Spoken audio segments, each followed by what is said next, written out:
The 1973 National League Championship Series was played between the New York Mets and the Cincinnati Reds from October 6th to 10th. New York won the series 3-2 and advanced to the World Series, where they lost to the Oakland A's in what was the second of 3 straight World Championships for Oakland. The Mets set a record for lowest win percentage by a pennant winner, finishing the regular season with an 82-79 record. However, most of the season was plagued by the injury jinx to their key players. In September they finally got healthy and just in time for the playoffs. The Mets' victory has gone down as one of the greatest upsets in MLB history, as they dominated the heavily favored Big Red Machine. The 1973 NLCS was marked by a fight that broke out in the 5th inning of the 3rd game, beginning with a tussle between Cincinnati's Pete Rose and New York's Bud Harrelson at second base. Players from both sides joined in a general melee that lasted for several minutes and set off rowdy fan behavior at Shea Stadium in New York. It's time for Mets baseball. Meet the Mets, meet the Mets. Step right up and greet the Mets. Bring your kid, bring your wife. Guaranteed to have the time of your life, because the Mets are really stocking the ball. Knocking those home runs over the wall. Side, west side. Everybody comes down.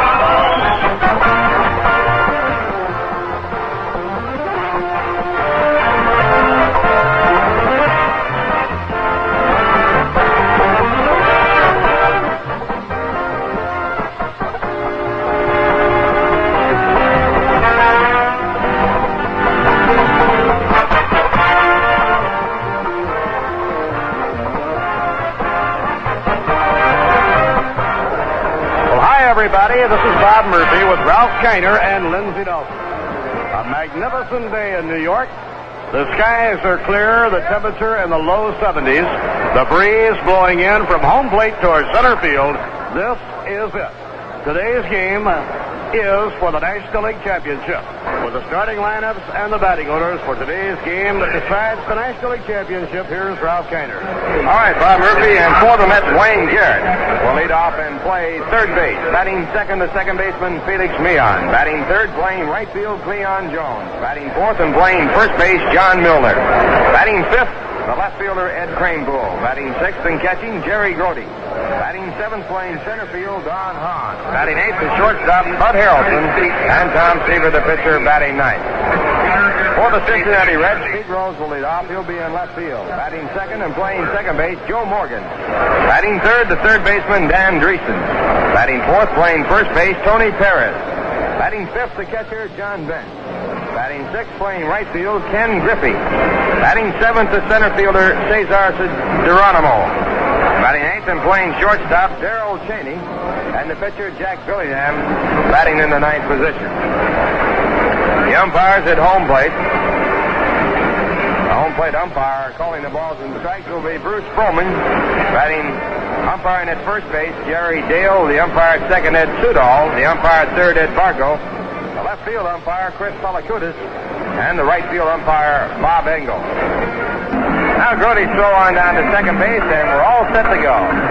This game is the championship series, and here for the play-by-play, Bob Murphy.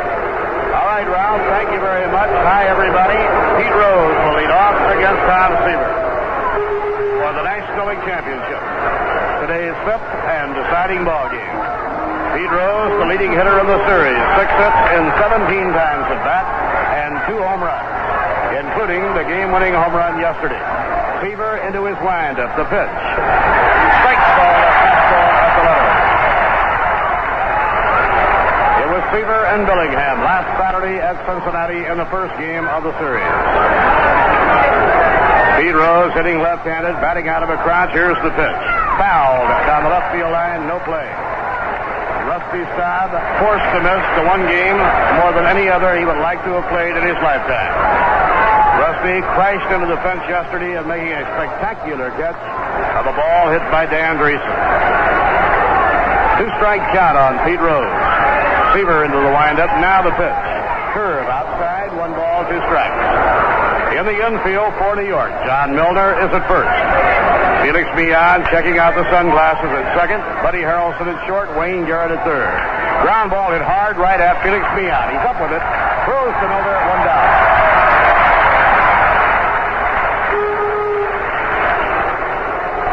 Number 2 hitter, Joe Morgan. Batted .298 during the regular season. In the outfield for New York today, Ed Kranepool is in left field. The first time Eddie has played left field since July the 13th. John Hahn in center. Cleon Jones moves over to play right field. The catcher is Jerry Grody. The hitter is Joe Morgan, 1 for 16 in the series.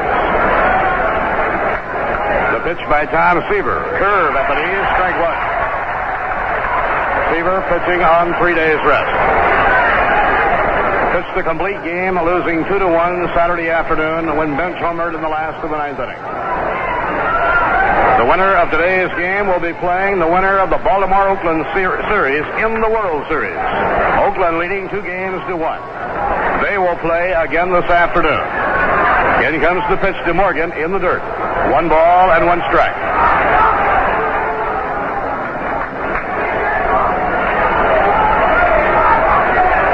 The 3 hitter is the third baseman, Dan Dreesen, a left-hand hitter. The Reds are a much stronger attacking club against right-hand pitching.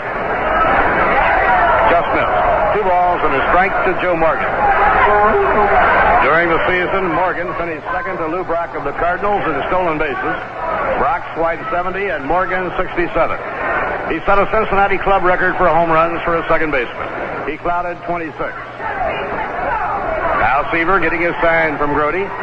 The 2-1 pitch to Morgan. Swing and a miss. 2 balls, 2 strikes. Baseball Commissioner Bowie Kuhn watching the ball game, along with Mayor John Lindsay. They are the guests of Don Grant, chairman of the board of the New York Mets. Not a capacity crowd, a very big crowd. The 2-2. Low, ball 3. A fastball missing. And the count 3-2 on Joe Morgan.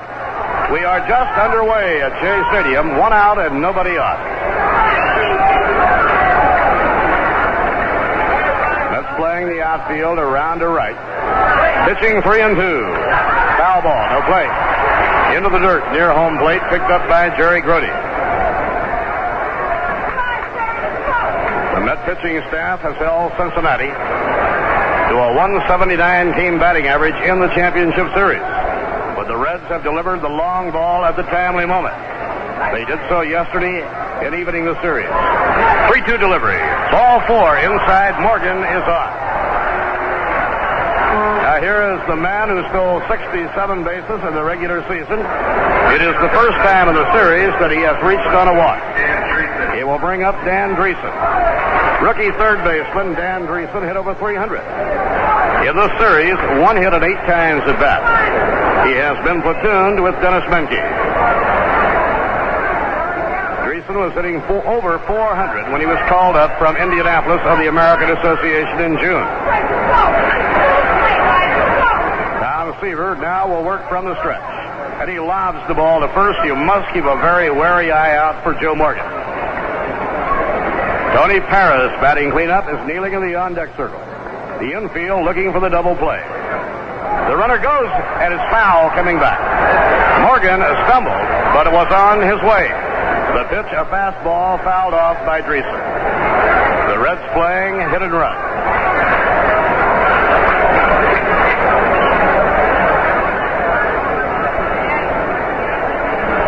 Cincinnati won the first game last Saturday 2-1. Rose tied that game in the 8th inning with a home run. Bench won it in the 9th. The Mets won the next game 5-0 on Matt Lack's 2-hitter. They won game 3. They lost game 4. High and away. 1 ball, 1 strike to Dan Dreesen. The Mets won game 3 9-2 behind Jerry Koosman.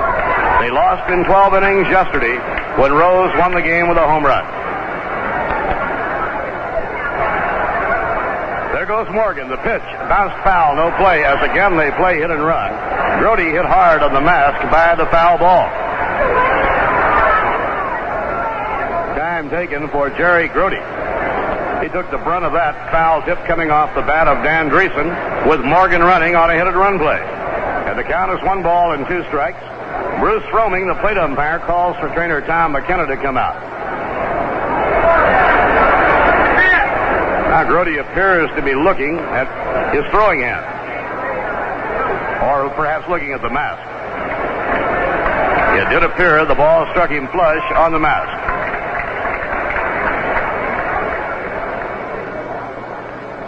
The Reds play a very aggressive, hustling brand of baseball. They have speed. They like to use it. Alex Gramus coaches third, and George Sugar is the coach at first base. Seaver and Grody talking it over. Now Jerry says, I'm ready. 1 ball and 2 strikes on Dan Dreesen. Batted .301 during the regular season. He's a left-hand hitter. Hahn plays him a couple of steps to left center. Now the stretch by Seaver. Here's the pitch. Morgan runs. Line drive. Base hit to left field by Dan Dreesen. Greenpool grabs at the throw to third. It'll be close. Safe. Garrett wants to argue it. He's having trouble getting out from under Joe Morgan, who slid into the bag.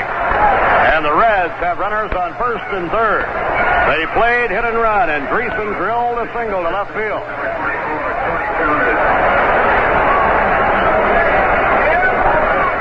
So the walk to Joe Morgan on 3 and 2 now has Seaver in a deep jam. The Reds post runners at first and third with 1 out. The hitter is Tony Perez, the cleanup batter. Perez had been held hitless his first 16 times at bat. But in the 7th inning yesterday, he homered off George Stone to tie the game 1-1. Now the Mets will play the infield at second and short, looking for a double play that could bail them out of the inning.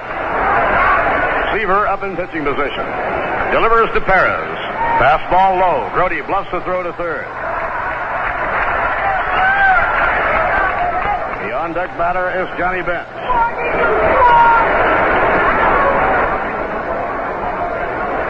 Ray Sadecki will start warming up in the bullpen. Now the pitch on the way. In the dirt. Blocked by Grody, but on his way is Dreesen. And he goes into second base. And the Mets lose the double play situation. Wild pitch by Tom Seaver. Ball was in the dirt out in front of the plate, blocked by Grody, but it enables Dreesen to move over. And the Mets lose their chance to get 2 on the ground ball.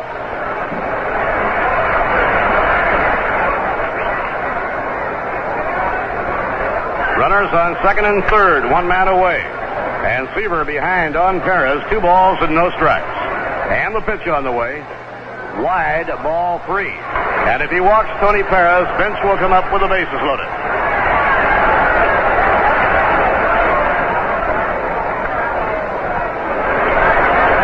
Three balls, no strikes. And the pitch. Swing and a foul coming back upstairs.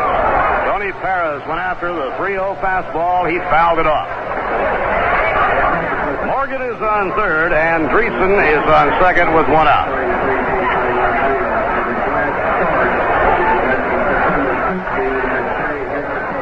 Now Seaver looking into Grody. Checks his runners. The 3-1 delivery. Swing and a miss. 3 and 2.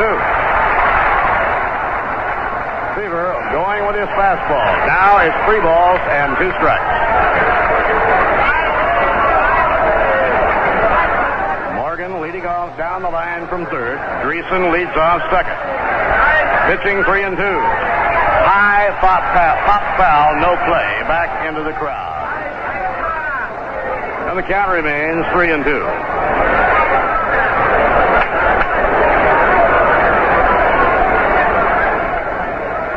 Left-hander Ray Sadecki throwing hard out in the bullpen, trying to get ready in a hurry. Milner and Garrett defensively are even with the bag at first and third. The Mets play back at second and short against a power hitter like Perez. Here's the pitch. Fouled out of play off to the right. The pressure stays right there.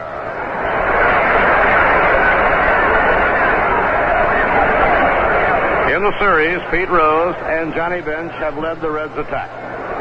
Rose 6 for 17, Johnny Bench 5 for 16. Now Seaver is set. Delivers. He struck him out.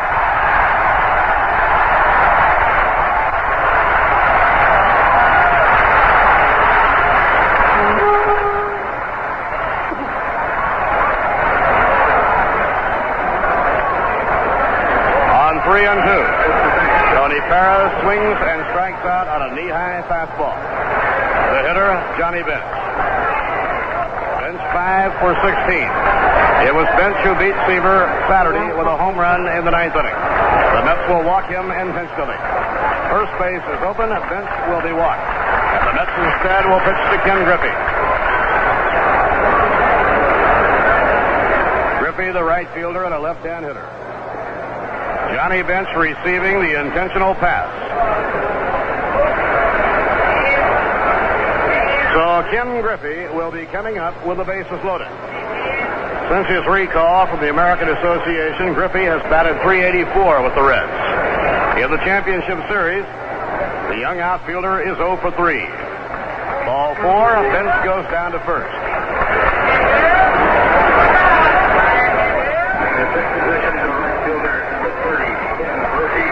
The big crowd here at Shea, very quiet at the moment. 2 men away, the bases loaded. Morgan is on third, Dreesen on second, and Johnny Bench is on first. Ken Griffey, a left-hand hitter, a line drive type hitter, standing in against Tom Seaver. He was the Rookie of the Year of the American Association. Now Seaver will work from the stretch. And the pitch. Breaking ball, foul tip, and held on to by Grody, strike one. That was the pitch that was out of the strike zone. The Mets got a break. Griffey tried to hold on his swing. It ticked off the bat, and Grody got it. Seaver will be calling on everything at his command at this spot right here in the opening inning. Geronimo, the center fielder, on deck. Now the pitch. Swing and a miss. Count strike 2 on Ken Griffey. Morgan on third, Dreesen on second, and Bench on first, 2 down. Seaver taking his time, thinking out each delivery, now steps off. The dugout of the Mets wants the attention of Wayne Garrett. He was playing too deep. They bring him in, even with a bag. Now the stretch. And the pitch. Fly ball to center field, should retire the sack. Hahn is under it waiting. Taps the glove, makes the catch.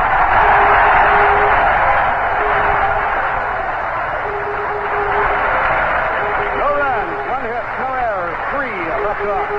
In the middle of the first, the Reds nothing, the Mets coming to bat. This exclusive Belmont race recreation is presented by the Schenectady Off-Track Betting Commission, home of Bona Bet. Ladies and gentlemen, here are the results of the second race at Belmont this afternoon. The winner, OTB letter H, Native Landing, paid $45, $12.60, and $6.20. In the place position, Porthole paid $340, $2.80. That's OTB letter K. And in the third position, Let Me Count, OTB letter F, paid $6.60. Schenectady OTB, where you're always a winner. Horse racing excitement is as close as the 3 OTB locations: 127 Wall Street, 2627 Broadway, and 1700 State Street, Schenectady. Or place your bet from anywhere with a telephone account. Place your Belmont Thoroughbred bet at OTB. Schenectady OTB. You can bet on it. This Belmont race recreation, a service of the Schenectady Off-Track Betting Commission. Breaks me on. 4 hits in 15 times at bat. It all boils down to this. This is it. The game that decides the National League Championship. Pitch to Felix Millan is low outside. 1 ball and no strikes. Billingham throws a lot of breaking pitches. Excellent command of all of his pitches. This fastball will tail off. He induces the hitters to hit the ball on the ground a great deal. Ground ball hit toward the middle of the diamond. Base hit to center field. Millan singles to center.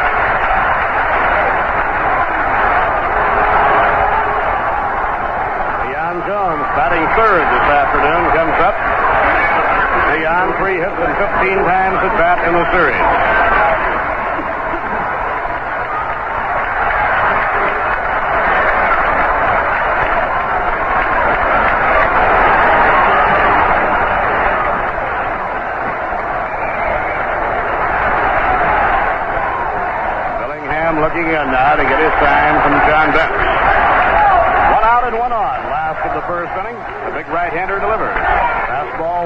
1 ball and no strikes. Billingham allowed only 3 hits to New York last Saturday. He pitched 8 innings. He left the game for a pinch hitter, trailing 1-0. The pinch hitter was Hal King, who struck out. And the pitch. And a strike called at the knees, 1 ball and 1 strike. After King struck out, the next hitter, Pete Rose, hit a home run to tie the game 1-1. Thus, it became a no-decision game for Jack Billingham. Bourbon was the winner in relief. Curve way outside, 2 balls and a strike. Neither manager can hold anything back. Yogi Berra has already indicated he'll go with Ray Sadecki. He'll have John Matlack, everybody, in order to try and win this one. The same is true of Cincinnati. Low outside, ball 3, 3-1. Billingham doesn't walk people. Very rarely. Like Seaver, if he has a wildness streak, it's a very unusual thing. They both know their trade. The infield straight away, looking for 2, the pitch. And a drive to right center, a base hit by Cleon Jones. Beyond around second, he'll hold there. Geronimo whips the ball in. Geronimo with that great arm in center field. Milner coming up with 2 men on.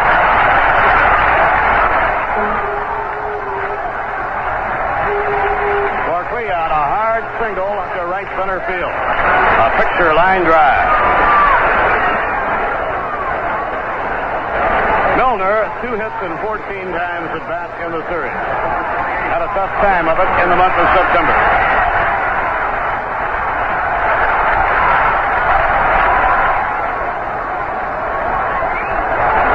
Cincinnati threatened in the first, left the bases loaded. Now the Mets are threatening. Runners on first and second, 1 out. And John Milner faces Jack Billingham, and Billingham steps off. Eddie Yost yells ball. The plate umpire Bruce Drumming says no. Clay Carroll getting up in the Cincinnati bullpen. Carroll has been very strong in this series. Now the stretch by Billingham and the pitch. In the dirt. Handled by Johnny Bench. 1 ball, no strike.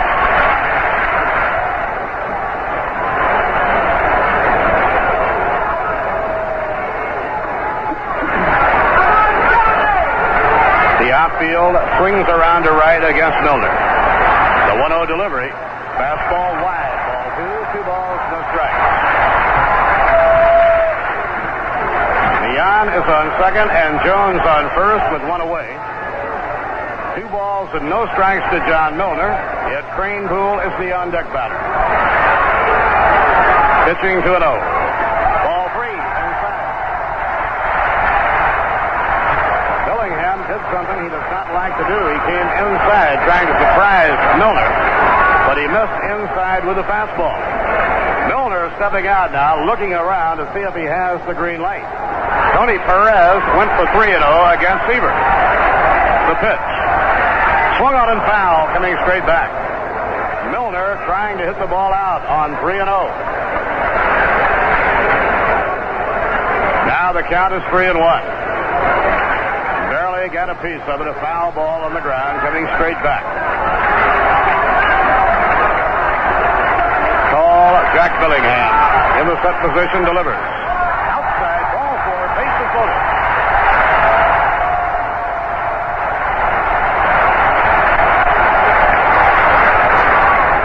Cranepool, the hitter. Has not started a ball game since September the 15th. Second game of a doubleheader. Has not played left field since July the 13th. Cranepool into the lineup due to the injury to Rusty Staub, and the stage has been set for him. During the season, Eddie hit .239. So each team has loaded the bases in the first inning. Each team has the bases loaded, 1 man out. The windup by Billingham, the pitch. Line drive, base hit to left field. Coming home is Felix Leon. Jones is coming home. The ball, they may get him. He scores.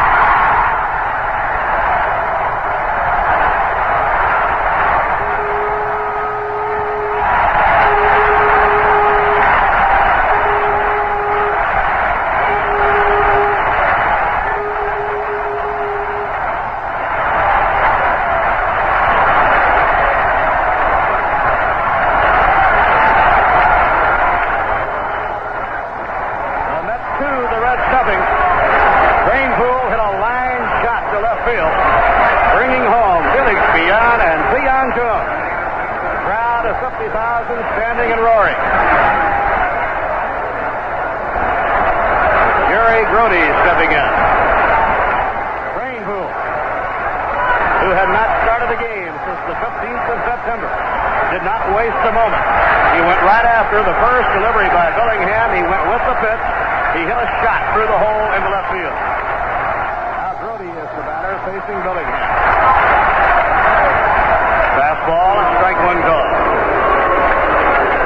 Clay Carroll warming up in the Cincinnati bullpen. The Mets 2 and the Reds nothing in the first inning.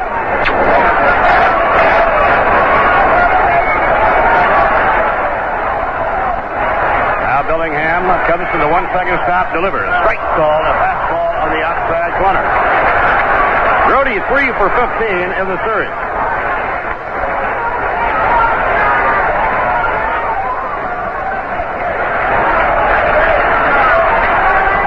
Man away, the infield at double play depth. The 2-strike pitch, curve, swung and missed, strike 3. Billingham with a curveball fans Jerry Grody, and it will bring up center fielder Don Hahn.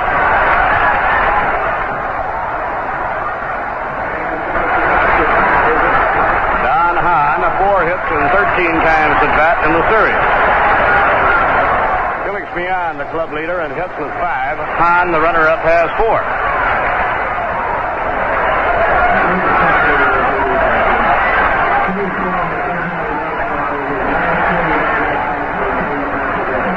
The pitch on the way. Curve, a swing and a miss. Strike 1.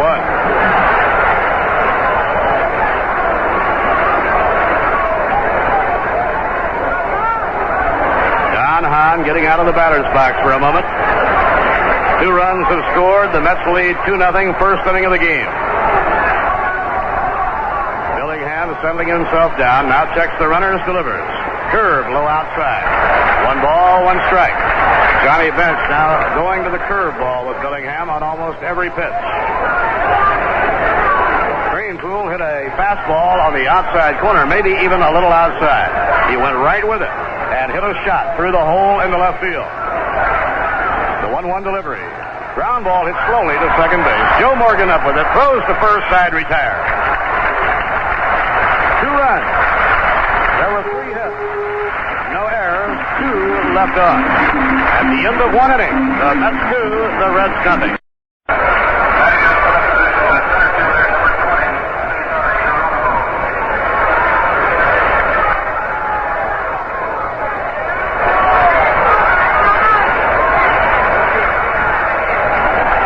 Cesar Geronimo leading off against Tom Seaver. Fastball high, 1 ball and no strikes. Geronimo 1 for 11 in this championship series. Slender left-hand hitter, line drive type hitter. They play him straight away. Foul ball back toward the press box. 1 ball, 1 strike. Wayne Garrett shortens up at third. Geronimo with excellent speed. So you must guard against the possibility of a bunt. The 1-1 pitch by Tom Seaver. A curve, a strike on the inside corner. 1 ball, 2 strikes. Seaver pitched out of a deep hole in the first inning. To do so, he had to fan Tony Paris and retire Ken Griffey with the bases loaded. Fouled behind third, far back up into the crowd. 1 ball, 2 strikes.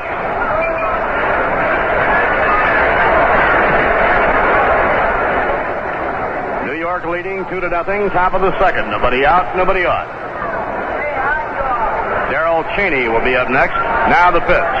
Ground ball to second, right at Felix Mian. He snags it. Throws to Milner, 1 down.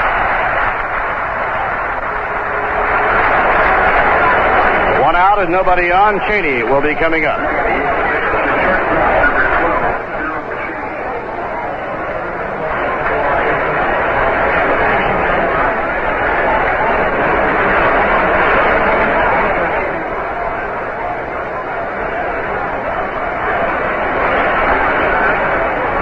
Cheney stepping in. The wind-up and the pitch by Tom Seaver and the fastball inside.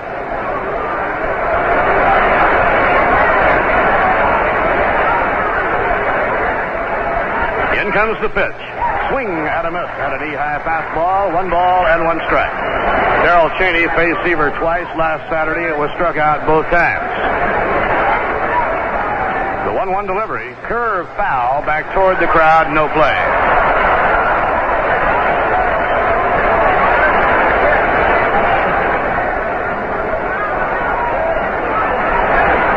and nobody on. Now Seaver getting his information from Rowdy. In comes the pitch, too high. That evens the count at 2-2.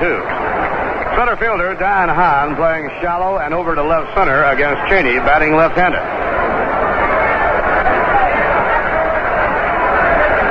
Pitching 2-2. Fastball outside, ball 3-2.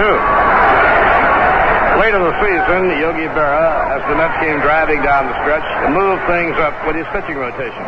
This news bulletin just into WABY News. Vice President Agnew has just resigned. Vice President Agnew has just resigned. More details as they become available. A lot out of his body. Working on 3 days rest, has won 2 and lost 4. He was certainly far more effective on the full 4 days rest. 2 outs and nobody on. Jack Billingham is the batter. And a ground ball hit toward the hole. Running forward is Mian. He's up with it. Milner covers in time. Side retires. The ball was hit through the hole, but it was rolling slowly, and Mian ran it down in right field. Milner got back to the bag to cover. And the Reds are out. 1, 2, 3 in the second. In the middle of the second, New York 2, Cincinnati nothing. Now a word from here. Ladies and gentlemen, here are the results from the third race this afternoon at Belmont. The winner of the third race, Ebonty, OTB letter G, paid $11.60, $6.02. Number 2 was Native C, OTB letter E, paying $3.80 and $2.20. Espen Yolito paid $2.20, OTB letter F. Time of the third race, 1:10 and 2/5. Saving things are people things, helping people.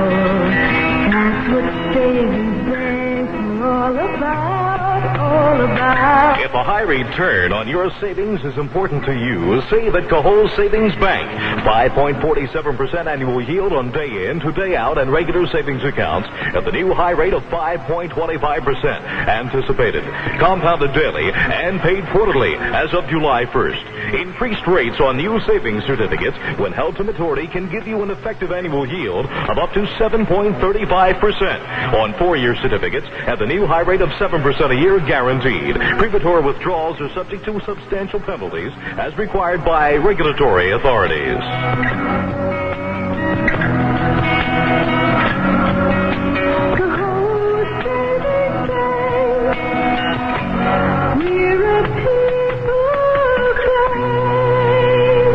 Member of Federal Deposit Insurance Corporation. Tom Seaver will be coming up.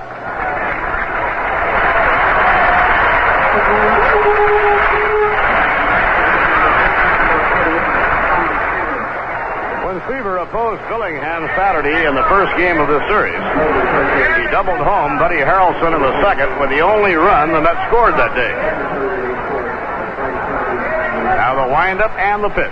Fastball outside, 1 ball and no strikes.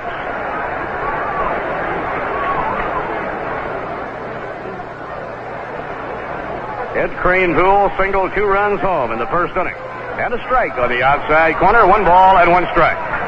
Seaver's double was a long drive hit to left center field in Cincinnati on Saturday. Harrelson, who had walked, came all the way around. Now the 1-1 pitch by Billingham. Seaver tried to bunt. It was a curveball beyond his reach. 1 ball and 2 strikes.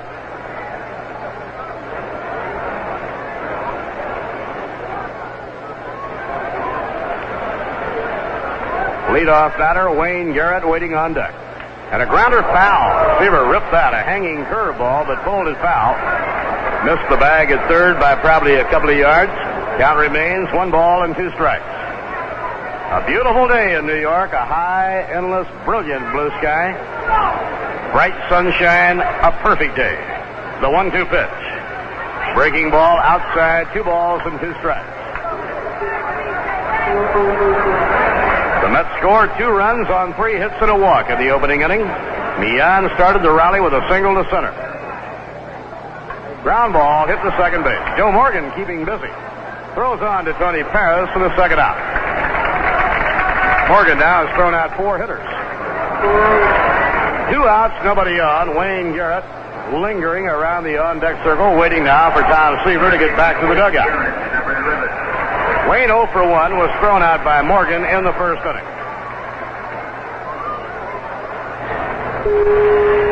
We interrupt this program for this special report from ABC. The bases loaded. Crane Pool, single to left, driving 2 runs in.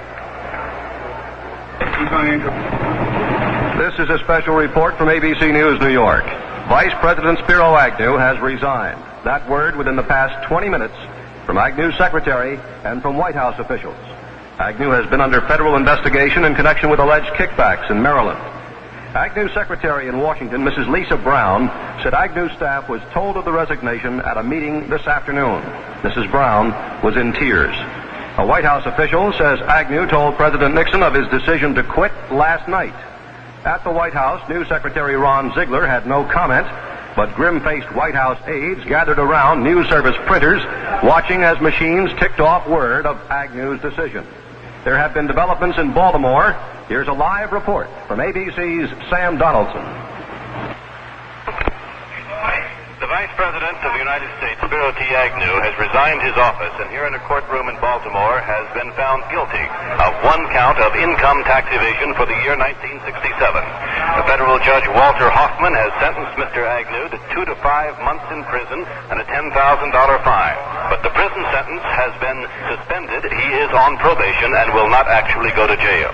The drama began at precisely 2 o'clock when into a crowded courtroom, a courtroom that had already contained such figures as the Attorney General, Elliot Richardson, and attorneys for both sides, into this courtroom came the Vice President of the United States. The judge announced that there had been an agreement reached, and it was his understanding that the Vice President was prepared to plead guilty to 1 count of income tax evasion. The Vice President stood and said that was correct. The judge asked him if he had been coerced into making the plea, if he had been promised anything in making the plea, if he was making of his own knowledge, and if he was giving it freely. The Vice President said that is correct. The actual plea was one of noli contendere. It's a Latin phrase which means we do not contest it. But Judge Hoffman said 3 times during this afternoon's hearing in the presence of the Vice President that noli contendere in this case was an equivalent of a guilty plea. The judge then disclosed that there had been plea bargaining going on for the past 2 or 3 days between the Vice President and the Justice Department. This plea bargaining resulted in the following agreement. The Vice President would plead guilty to 1 count of income tax evasion. The Department of Justice would agree not to press forward with any other evidence and would not in any way in the future attempt to bring an action against the Vice President of a criminal nature. But Judge Hoffman made clear that the state of Maryland was not bound by any such agreement. Noli contendere, or a plea of guilty, would not affect the state of Maryland. The Attorney General, Mr. Richardson, read a statement which in essence said that the department had evidence which it could press if it chose to establish a charge of bribery and extortion, but that in the interests of the nation and not dividing the country, and in the view of the Vice President's former good service to the nation, his good works as Vice President, the Department of Justice would not press forward with those charges. The Vice President read a statement which said in essence that he did agree that he had accepted money in 1967, which he diverted to his own use and which he did not report as income on his income tax. The Vice President, however, said that he did not agree that he was guilty of any other supposed charge, and he wanted everyone to understand that he was not pleading guilty to any of the allegations. The Vice President said, however, that in the interests of the nation, his letter of resignation had been delivered to the Secretary of the State at the State Department at 2:05 Eastern Time this afternoon. He was resigning his office. The judge then sentenced the Vice President. The sentence once again was from 2 to 5 months in jail and a $10,000 fine to be paid within 30 days. That was ABC's Sam Donaldson in Baltimore. This is Don Blair in New York repeating Vice President Agnew has resigned. It's all come about within the last 20 minutes. President Nixon reportedly informed of his decision last night. This is Don Blair in New York. WABY Albany, and now back to New York bench, Cincinnati. And Greason, who singled to left in the first inning.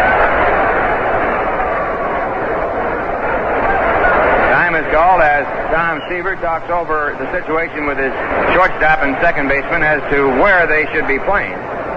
Mets leading 2-0. First baseman and third baseman, John Milner and Wayne Garrett, are already in, even at the bag, and the shortstop and second baseman playing back. Dreesen, a left-hand batter. Batted .301 in the season. He has had 2 hits and 9 times up in this series. Working from the set position. The first pitch by Seaver, a fastball that's inside a ball.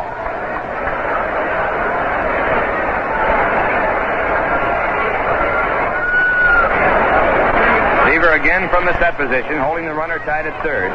And the 1-0 pitch. It is grounded foul. Breaking ball grounded down in the dirt. It's 1 ball and 1 strike.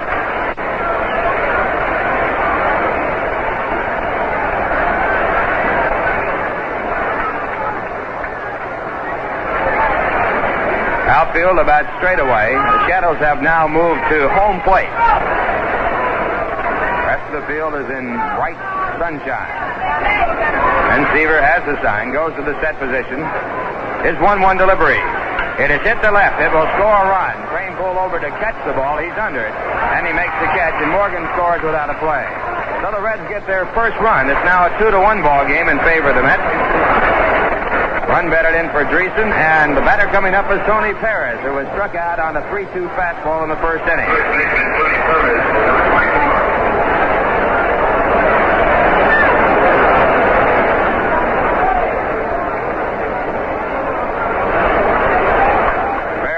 For 19 in the series, batted .314 for the year. The first pitch by Seaver, a fastball in off the plate. It's ball 1. Moving Perez away from the plate.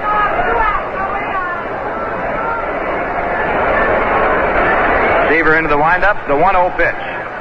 Fastball, a called strike at the knees over the outside part of the plate. It's 1-1.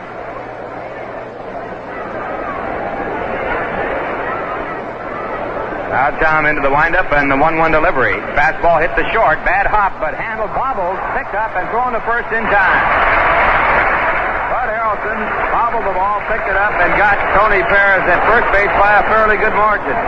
In the inning, 1 run unearned on 1 hit, 1 error, and no one left. And the score at the end of 2.5 innings, the Mets 2, the Reds 1.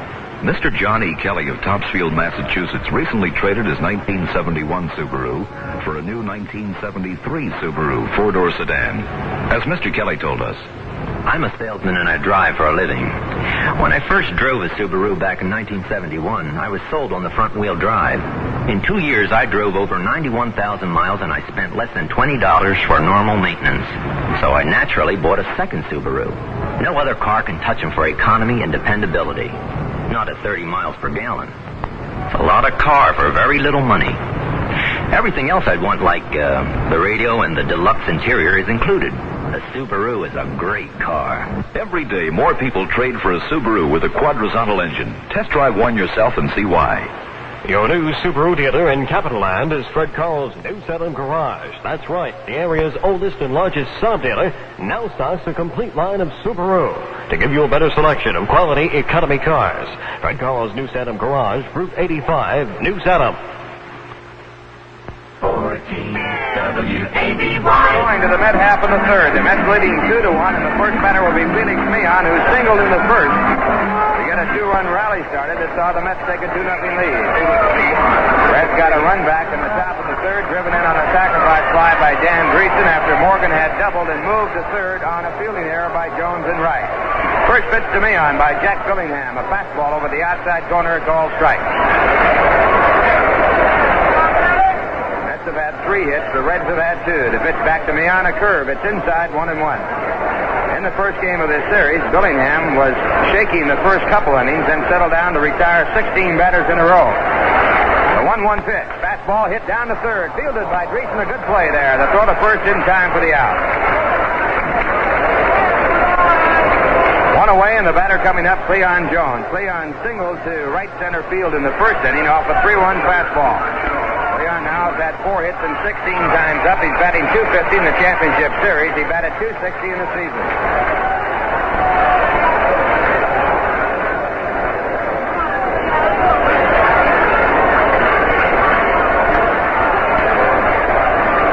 Billingham into the windup. The first pitch to Jones, a curveball over, a called strike.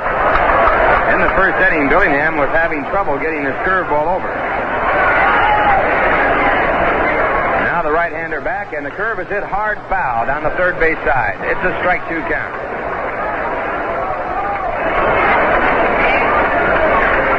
Jones in the last 10 games of of the regular season, had 6 home runs and 14 runs batted in. 2-strike count. Billingham back to the plate. A curveball swung on and missed, and Jones is struck out. Billingham now with command of his curveball. And he has retired 7 in a row. And that brings up John Milner, who walked in the 3-1 pitch his first time up.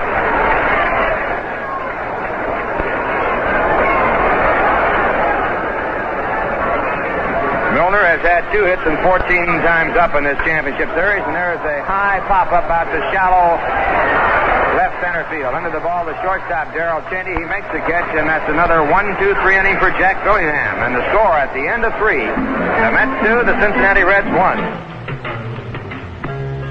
We've only just begun to live. Although some people would say thrift is its own reward, we think a little differently. We're Troy Savings. Here you earn the top rate on all accounts.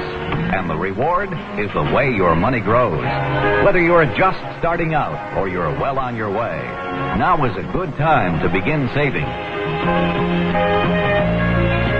So much of life ahead. We do more for you than offer savings plans, though, with our convenient hours and Saturday banking and our list of services ranging from property improvement loans to financial counseling. See us. You've got a long way to go. We'd like to help you get there. Troy Savings Bank. Member Federal Deposit Insurance Corporation. 14 WABY.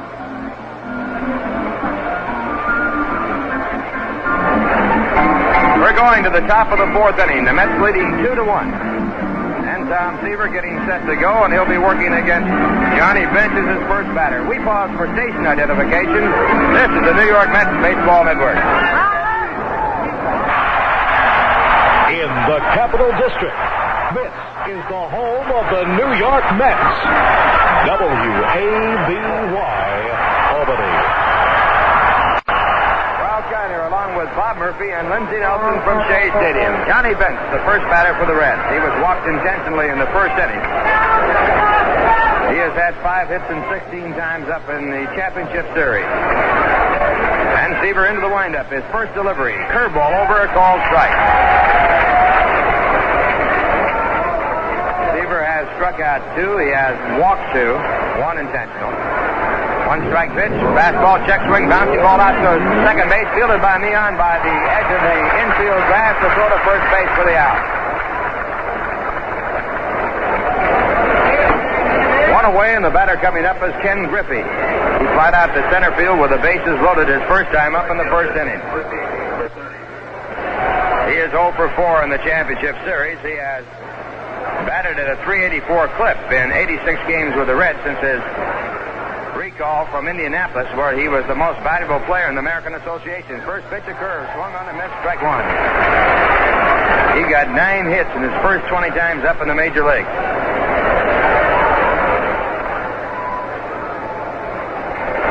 Shadow now has moved out to an area about 20 feet in front of home plate. Pitch back, a curve, line to right. It'll be a base hit, maybe more. Jones overfields the ball. Griffey's trying for second. The long throw by Jones is not in time, and Griffey has a double. So the Reds have the tying run at second base with 1 man out, and the batter coming up is Cesar Geronimo. Geronimo grounded out to second his first time up. Reds now have had 3 base hits, 2 doubles, and a single. And Jerry Grody out to talk with Seaver on the pitching mound.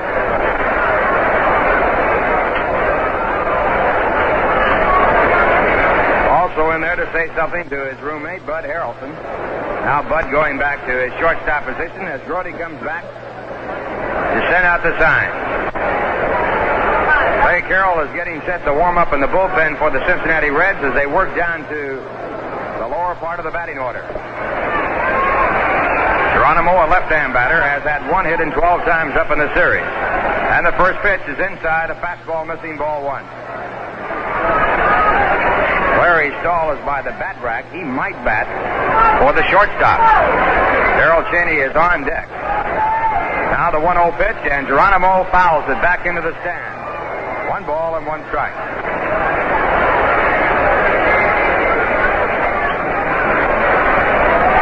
This is it. This is as much pressure as you could have in any ball game at any time in a baseball player's career. 1 ball, 1 strike. More so than a World Series. Now the pitch. Breaking ball that's inside. It's 2 balls and 1 strike. The winner of this game gets to the World Series. That is the problem. That is the goal. That is what the whole season has been about. Now the pitch back is lined out to left. Coming up is Kranepool. He is there, and he makes the catch. Geronimo on a soft line drive. The left field is out. Griffey holds at second base. 2 men away, and the batter coming up is Darrell Cheney. On the message board, a special welcome to Mayor John Lindsay, and a special thanks for his role in diverting the planes away from Shea today. Thought it was awfully quiet here, Bob. I wish he'd come out here every day during the season and do that. Cheney was struck out on the 3-2 fastball his first time up. He's 0 for 9 in the series, and now Yogi Berra out to the mound. They want to talk over whether or not they walk Cheney. If they walk Cheney, there's a possibility they could get Jack Billingham out of the ball game. As Sparky Anderson has Larry Stahl by the bat rack, but that also might be a decoy. Billingham is not noted as a good hitting pitcher. He's had 6 hits in 94 times up. At one stretch in the season, he was 0 for 68. I remember, too, Ralph, that Larry Stahl hit a home run earlier this year off Tom Seaver.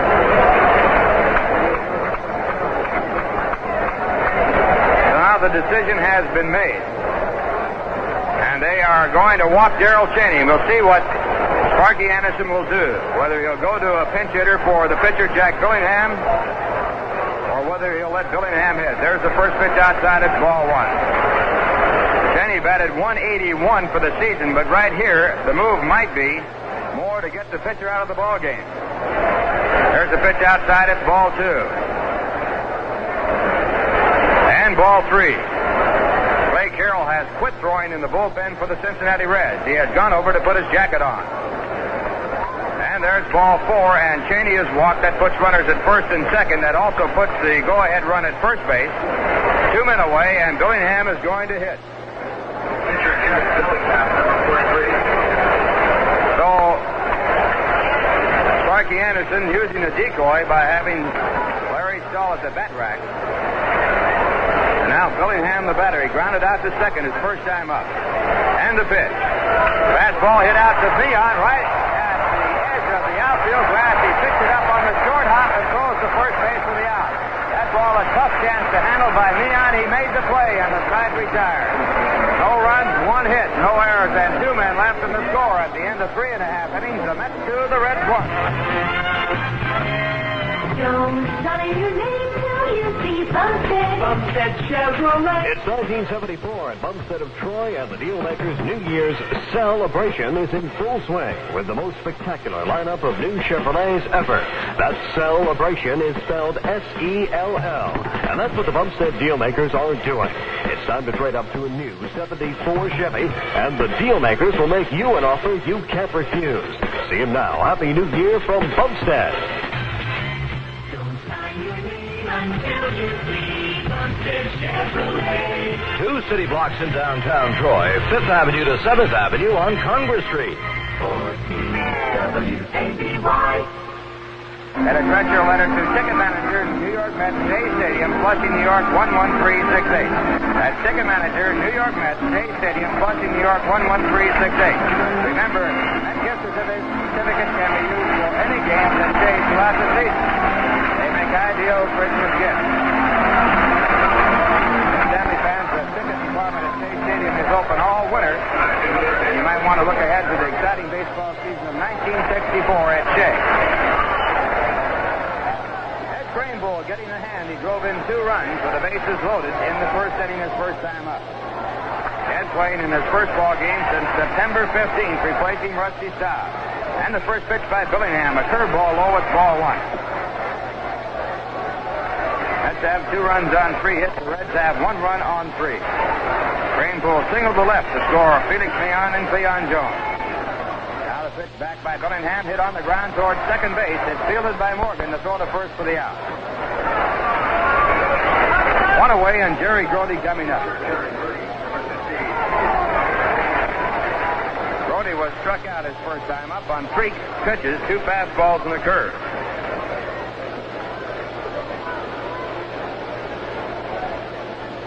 Grody has had 3 hits and 16 times up in this championship series. The first pitch by Billingham, a fastball. It's low, it's ball 1.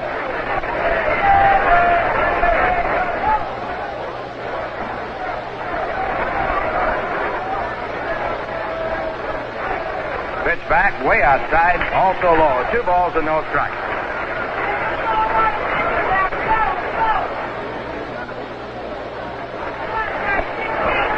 Billingham, 6'5", big, tall right-hander.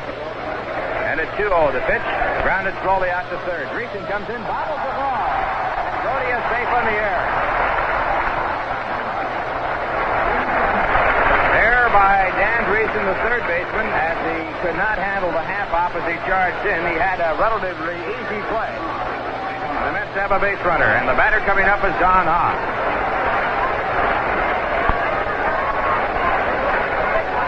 Don grounded out to the second baseman his first time up. 4 hits and 14 times up in this championship series.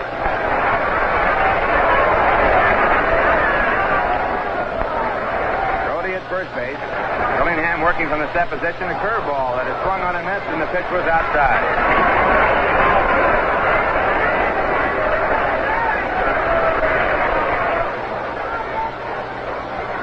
Hahn stepping back out of the batter's box, now gets back in.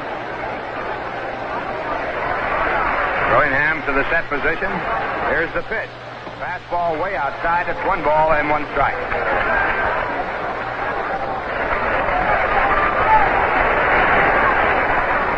This series will set an all-time record for championship play in total attendance. 1 ball, 1 strike. The pitch back, a curve, it bounces in the dirt. It's blocked by Bench, and Grody has to hold at first base. 2 balls and 1 strike. Going into this game, the Reds and Mets had drawn 212,225, and we have about 50,000 here again today. It will break the old record by about 40,000. It was set when the Reds played the Pirates last year.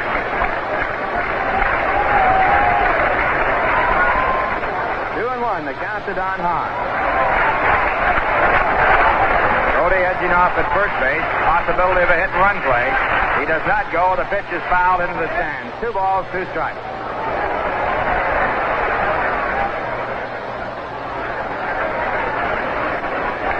Time Don Hahn fouling off a fastball that was over the outside corner about waist high. 2 and 2. 1 man out. The Mets leading 2-1. They're batting in the bottom of the 4th inning with Grody on first base. Now Billingham to the set position. Here's the pitch. Fastball. It is grounded foul over towards the first base side. So the count holds at 2 and 2. The grandstand shadow now is about halfway between home plate and the pitcher's mound. Mets have outscored the Reds 18-7 in this series, but it's all even at 2 and 2. Here's the pitch. Hahn lines it down the right field line, but it's foul.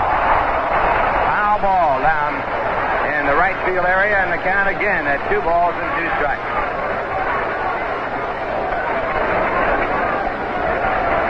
Grody, who is moving down to second base, goes back to first.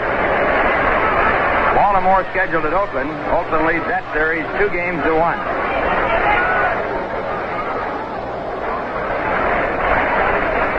Hahn backed out of the batter's box as Billingham working very slowly. Takes too much time for Hahn. Now he gets back in.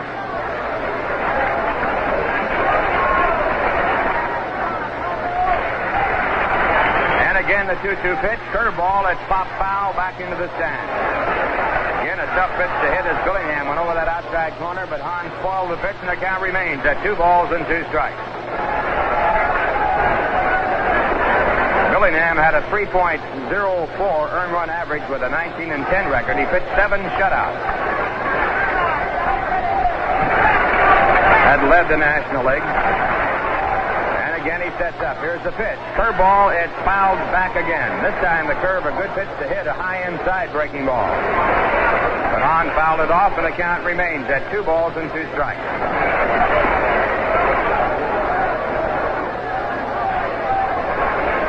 Billingham worked 293 innings. That tied him with Steve Carlton for the most innings pitched in the National League. There's a curveball swung on and missed, and Hahn has struck out. Third strikeout for Billingham. All 3 have been on curveballs, and the batter coming up is Bud Harrelson. Harrelson 1 for 15 in the series.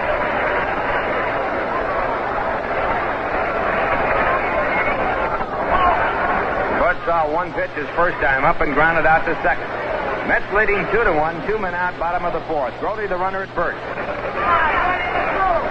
And the first pitch to Harrelson. It is swung on and fouled back into the stands. A fastball fouled off, strike 1.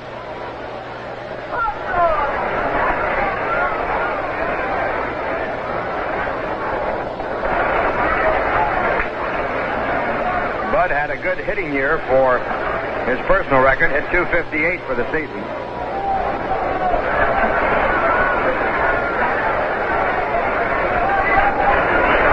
Left-handed against the right-hander. Now Billingham again ready. And the 1-strike pitch. Hit by the third baseman in the left field for a base hit. Rowdy goes to second base and holds there. Ball fielded by Pete Rose. The Mets have runners at first and second with 2 men out, and Tom Seaver coming up.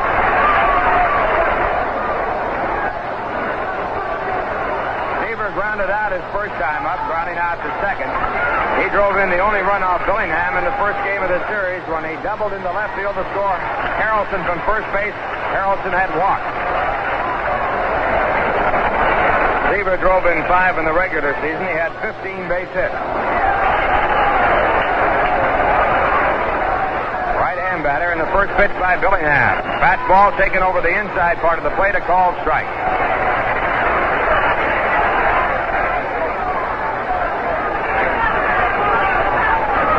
On at second, a short lead there. Now he moves up. There's a pitch back to Seaver. Curveball. It's low and outside, and the count 1 ball and 1 strike. And again, Clay Carroll starts to warm up in the bullpen for the Cincinnati Reds.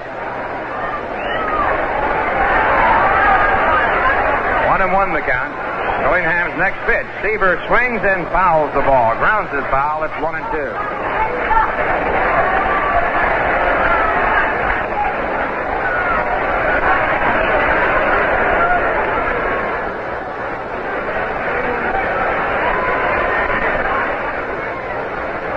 Here today is deliberate. Each side playing cautious baseball, each side trying to ploy out a win. Now again, Billingham ready. Here's the pitch. Curveball, a check swing foul ball back into the stand. The count stays at 1 ball and 2 strikes.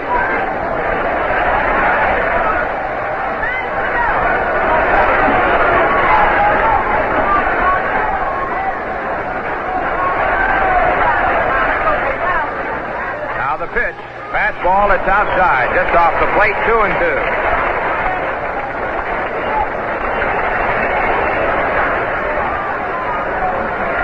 Mets have had more hits off Billingham so far today than they had in the 8 innings he worked against them on Saturday. They had 3 on Saturday. They have 4 today. There's a ground ball out to short. Waiting for it is Cheney. He fields the ball, throws over to first base in time for the out. And the side retired. No runs, 1 hit, 1 error. 2 men left. And the score at the end of 4. The Mets 2, the Cincinnati Reds 1. The mattress makers celebrate their 38th anniversary with a fantastic bedding sale at all 4 Troy Mattress Company sleep shops now. Everything for sleep is sale priced, but the spectacular 38th anniversary sale specials include DuPont Red Label Dacron pillows, just 38 cents each, with any purchase of $50 or more. A bed frame or mattress pad, just 38 cents, with your purchase of $75 or more. And with any purchase of $99 or more, a complete TMC bonus pack free. That consists of DuPont Red Label pillows, Field Crest permanent press sheets, and pillowcases in the appropriate size for your bed. Or, if you prefer, a beautiful comforter. But the real highlight of this 38th anniversary sale is Troy's 2-year guarantee, quilted cover, inner spring mattress, twin size, just $38. An unheard of value in this day and age, and you must see it to believe it. Visit your nearby Troy Mattress Company sleep shop now during their fabulous 38th anniversary sale. 523 Fifth Avenue, North Troy, 15 1549 Central Avenue in Albany, Delaware Plaza Del Mar, and the Mayfair Shopping Center in Scotia. Beautiful bedding buys at all 4 stores now. 14WABY. The 5th inning at Shea Stadium. The Mets 2, the Reds 1. Leadoff batter Pete Rose will be up against Tom Seaver. A bulletin on the message board. Mr. Agnew was fined $10,000, placed on 3-year probation. Income tax evasion charges. He pleaded no contest. Pete Rose 0 for 2. Twice was grounded out. Tom Seaver has not had his overpowering fastball here today. He has struck out only 2 hitters over the first 4 innings. Now Seaver over the hit. Around comes the arm. Foul behind third. Into the crowd. Strike 1.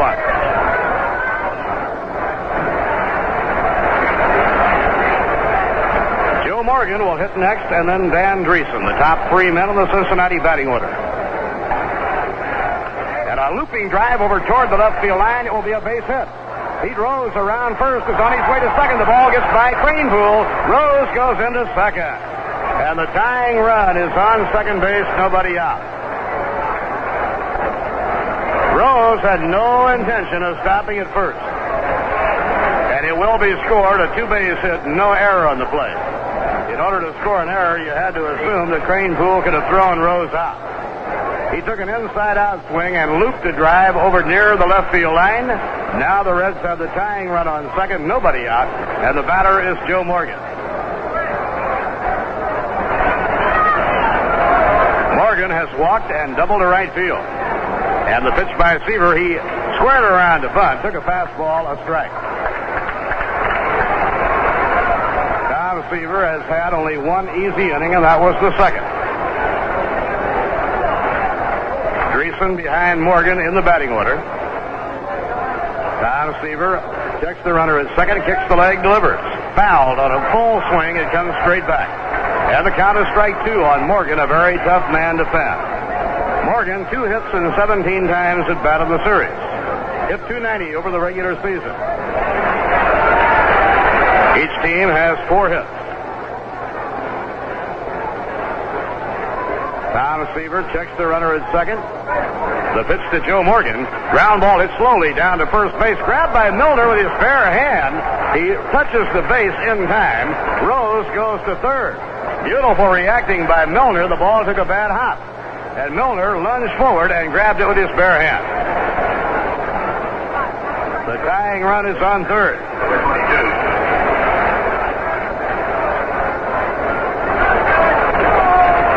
Dan Dreesen has singled to left. He drove in the Cincinnati run with a sacrifice fly in the 3rd inning. Now he is in a position to tie the game up if he delivers another. The Mets are going to bring the infield in. They will try and head off Pete Rose. Tom Seaver will work from the stretch to keep an eye on Rose. And the pitch on the way, inside and low, ball 1.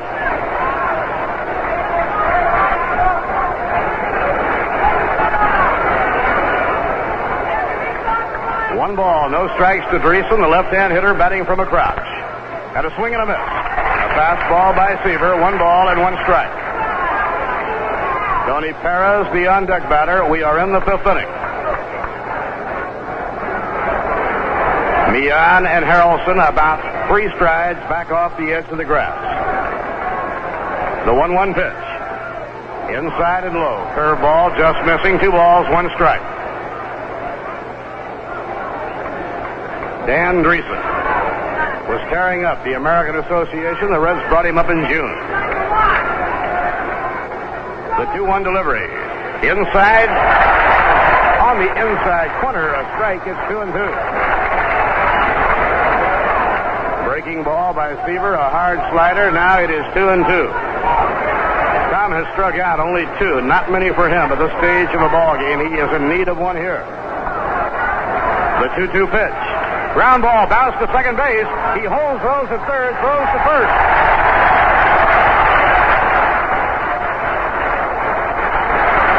Two men away. The infield will drop back. The hitter is cleanup batter Tony Perez. He has struck out and bounced out.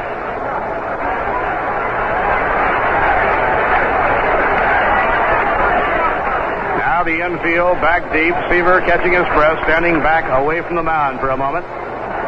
He must contend with Tony Perez, who hit .314 during the regular season. Drove in over 100 runs.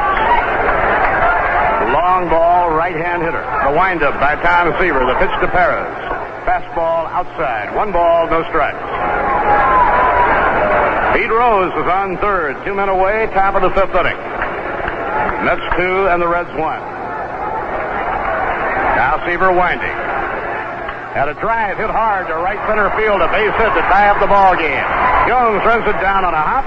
It is an even ball game, 2-2, on a single to right center by Tony Perez.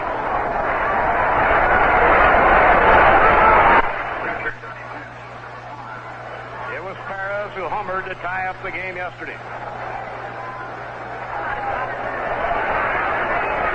The Reds 2 runs on 5 hits. The batter is Johnny Bench. Bench drew an intentional walk in the first. It worked out for New York. He bounced out in the 4th inning. Call strike on the outside corner. Ray Sadecki will start to loosen up again in the New York Mets bullpen. Now Seaver checks his runner, delivers. And a foul off the end of the bat coming back into the crowd. The Mets 2 and the Reds 2. Here are the warm-ups at Oakland for Baltimore. Their best pitcher, Jim Palmer. For the Oakland A's, 20-game winner, Vida Blue. That's a battle of 20-game winners. Jim Palmer shut out Oakland in the first game of the series, and he struck out 12. The 2-strike pitch. Ground ball hit hard, foul down the third baseline, no play. Pete Rose led off with a double slice down the left field line. It was not hit hard. He moved to third as Morgan grounded out to Milner. Remained there as Greason was thrown out by Millan. He came home on a solid hit to right center by Tony Perez. The pitch to Johnny Bench.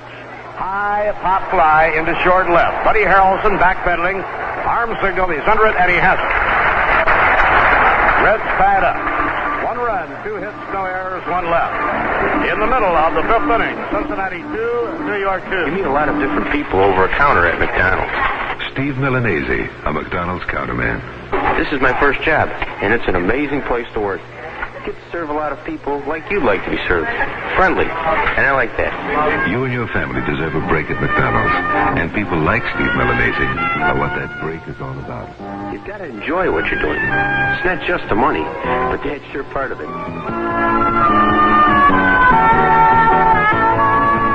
Why now? Pay never. That's the name of an extraordinary new program offered exclusively by Union National Bank. A plan that can earn you up to 7% on your money, plus free Pan Am vacations to almost anywhere in the world. Pan Am trips to London, Rome, Spain, and Portugal, the Caribbean. Just about any place you want to go. Yet you pay nothing for airfare or hotels.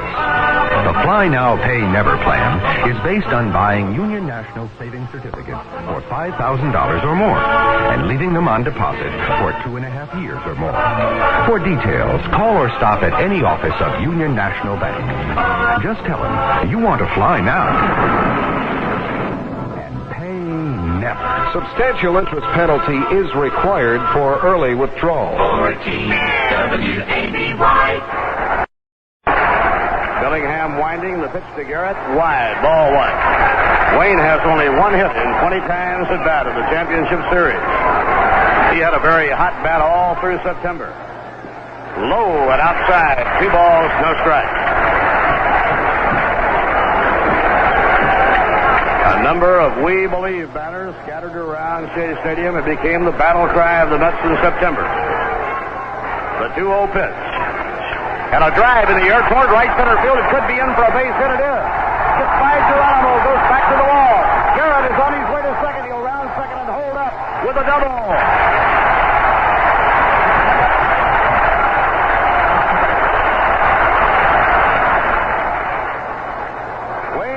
A long double to right center field. Geronimo on the run, tried to grab it with his bare hand. couldn't reach it. Right fielder Griffey had to go in behind him and play it back in. Garrett is on second, nobody out. A double to deep right center.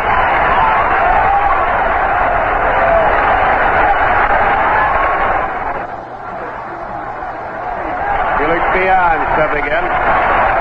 Dan Dreesen goes to the mound from third. And out of the Cincinnati bullpen, the flamethrower, Don Gullett, starts to warm up. He pitched 5 innings on Sunday, pitched 4 scoreless innings yesterday. Clay Carroll also getting up. Carroll has 5 scoreless innings in relief in the series. So Felix Beyond is the batter. Garrett on second, nobody out. Billingham getting his sign now from bench. Dreesen poised at third. The pitch, bunted. Off the mound comes Billingham to throw to third in time. Safe! Safe at third! He must have pulled his foot off the bag.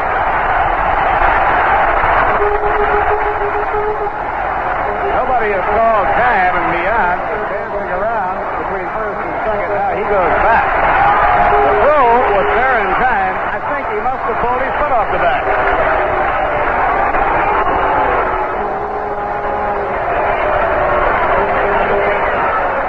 Tag him, of course, it was on a fourth play. We were in error. We forgot that just for a moment. It was a tag play.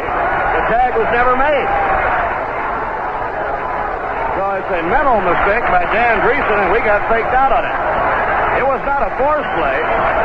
Garrett on second. He simply forgot to tag him, scored a sacrifice and a fielder's choice. Runners on first and third, and nobody out. Garrett was on second, nobody out. It was not a forced play at third. The ball was thrown to third in time, but Dreesen, thinking he had a forced play, did not bother to try and tag Wayne Garrett. Runners on first and third, nobody out.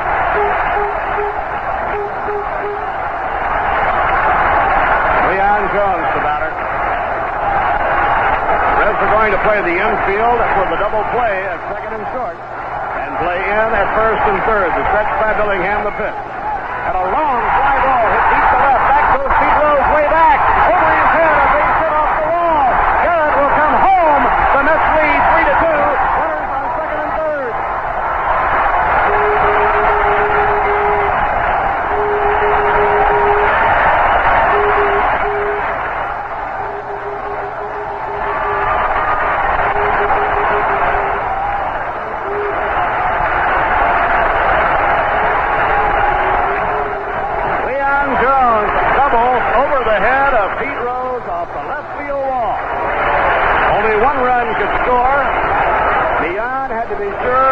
Could not be caught. Sparky Anderson goes to the mound. Don Gullett will come in the ballgame. Don Milner will be coming up, and so Don Gullett, a hard-throwing lefty, will come in the game. He was throwing as hard as any left-hander we've seen in a very long time in the game here yesterday.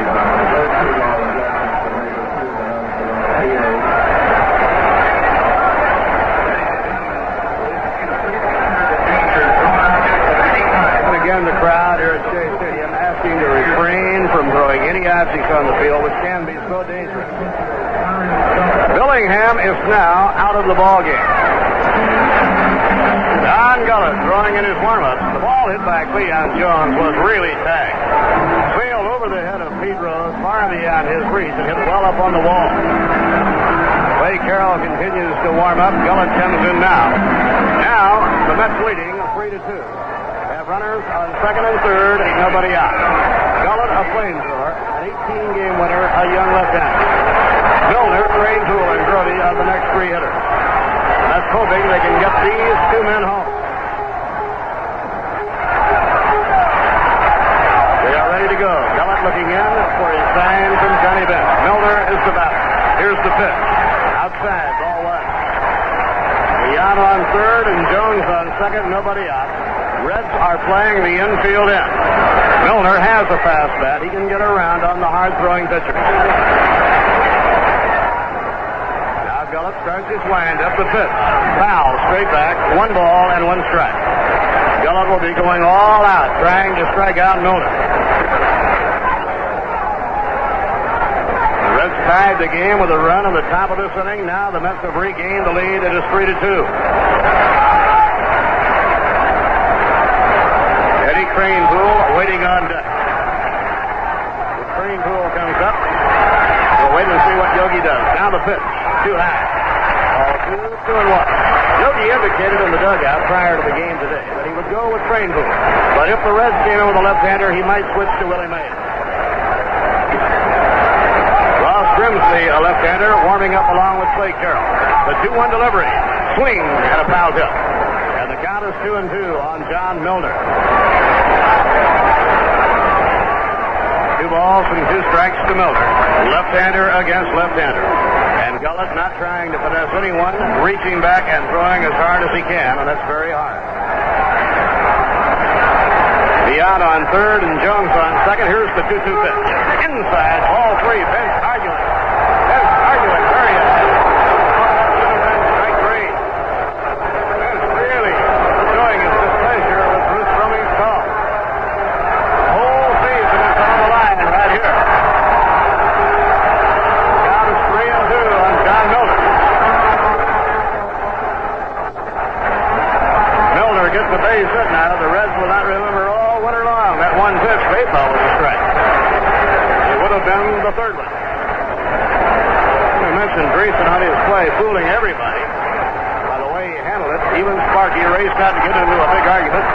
Immediately was told it was a tag play. He turned and came right back. 3-2 on John Milner. Runners at second and third, nobody out.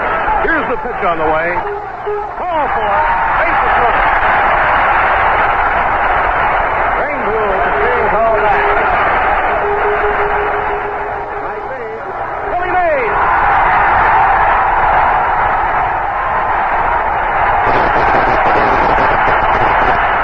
Willie Mays.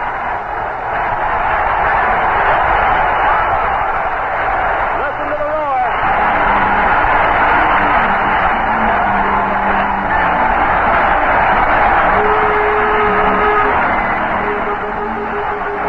One of the great roars in baseball history. 50,000 standing and roaring as Mays comes up. They all know it could be his last at-bat. Sparky Anderson coming out. He may bring in the right-hand pitcher. Sparky Anderson is coming out.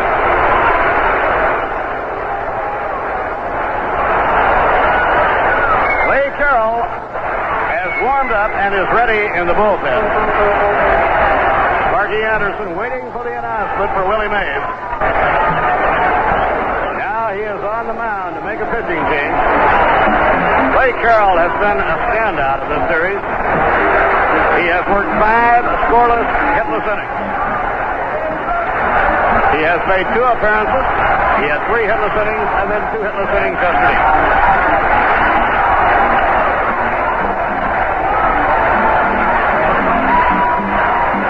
Well, the Reds have all gathered on the mound. The big crowd here at Shea starting to settle back in their seats to wait.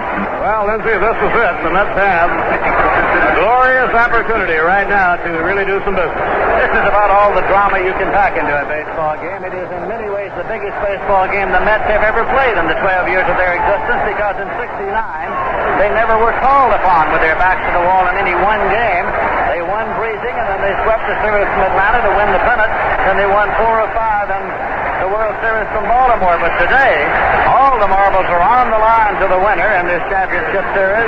And here is Willie Mays, one of the great players of all time, who already has announced his retirement from the game, effective the end of the season, being called on the pitch hit with the bases loaded. He hasn't been in the game since September 9th. James Jarvis strikes up. Hello, Dolly. Willie Mays, number 24, is on the message board. 50,000 are standing. The Reds drop the infield back at second and short to play for a double play. And Willie steps in against a red-hot relief pitcher, Clay Carroll. A moment to remember in sports history in New York. Here's the windup by Carroll, the pitch. Bounce slowly off the plate toward the third base line. The play is not in time, but the plate is running in. The Mets lead 4-2.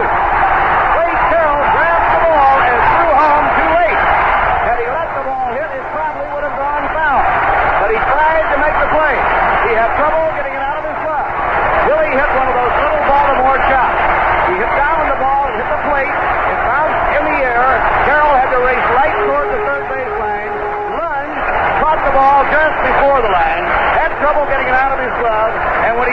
wait to Johnny Bench for the force play. It was too late. A base hit for Willie Mays and a run batted in.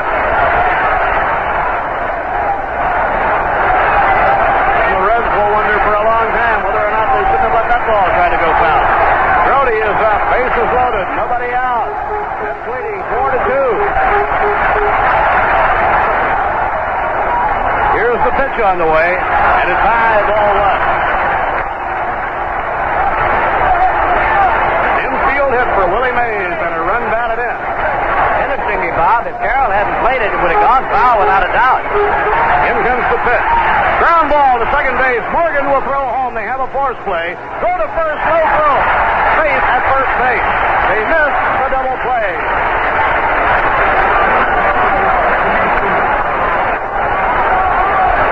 So the bases are still loaded. One man away. Morgan threw home to force Cleon Jones.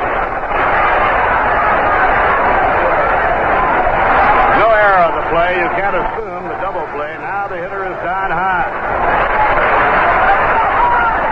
That's what dearly love, to get a base hit and bring more in. They lead 4-2. Not many, but you're playing the big red machine. Milner is on third. Mays on second, and Grody on first to pitch. And a pop fly in the left center field. It could drop for a hit. It does. A big hit. Milner will score the third to second. Force play. A force play at second. Grody is forced out. One run is in. The Mets lead 5-2. Grody apparently thought the ball would be caught. He did not get to second base. He is out on a force play. And so Hahn will not get a base hit, but he will get a run batted in. And the Mets lead 5-2 in a very wild inning.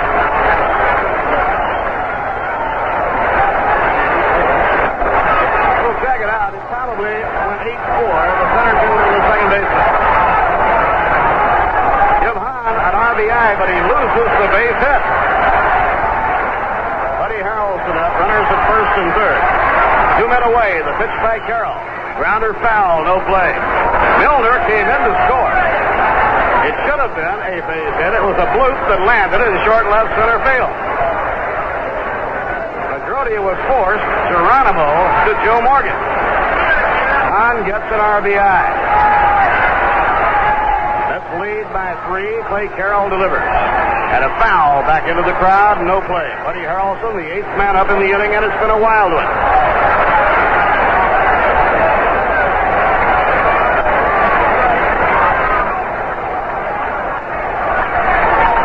Clay Carroll checking out the signs with Johnny Bench. The 2-strike delivery. Ground ball hit forward. Base hit into the bag. Out of the line. Hayes will score. Hahn digging for third. The throw, the slide. He's out.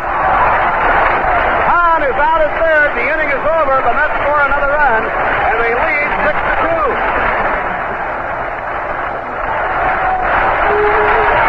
Single for Buddy Harrelson. A roller right over the bag. That scored Willie Mays. Hahn tried to go from first to third and was thrown out. He throws to Dan Grayson. 8 men came to bat. 4 runs across the plate. On 4 hits. No errors as such, and 1 left on. At the end of 5, New York 6, Cincinnati 2. Hey, you know, Mr. Beatty, these tires are as bald as I am.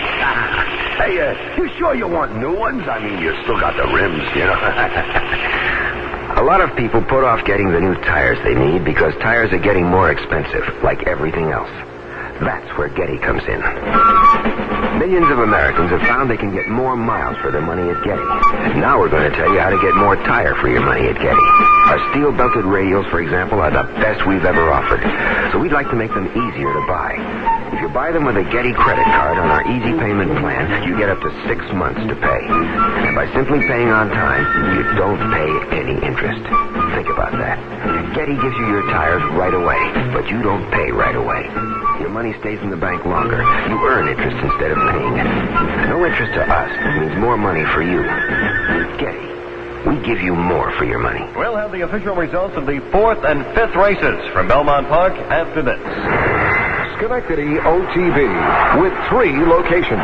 127 Wall Street, 1700 State Street, and 2627 Broadway, Schenectady. Or place your bet from any location with a telephone account. Open a Phonobet account in person or by mail. Phone 370-5151 for your Phonobet applications to be mailed to your home or place of business. Visit Schenectady OTB or use Phonobet. You're always a winner with Schenectady OTB. The official results of the fourth race from Belmont Park today. The winner, OTB letter B, Immodest, pays $5, $3.80 and $3.40. Letter H, Blessed Nate, pays $5.80 and $4.60. And OTB letter L, Control Your Step, pays $4. The exacta in the fourth combination of letters B and H returns $25.60. In the fifth race today at Belmont Park, the winner was letter E, Takeoff, pays $15.60, $7.20 and $3.40. OTB letter B, Close Watch, pays $6.20 and $3.40. And OTB letter D, Beautiful Music, pays $2.40. Vice President Agnew has resigned. As you may have heard earlier this afternoon, Agnew delivered the official resignation, and it became public at 2:05 this afternoon when Agnew said, "I hereby resign the office of Vice President of the United States, effective immediately. Sincerely, Spiro T. Agnew."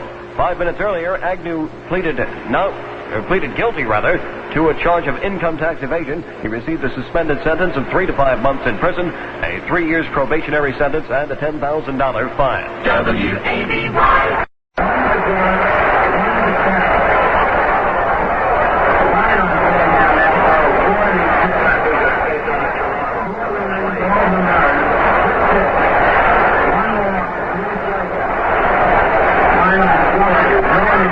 Nobody on. Cesar Geronimo, the center fielder, is up.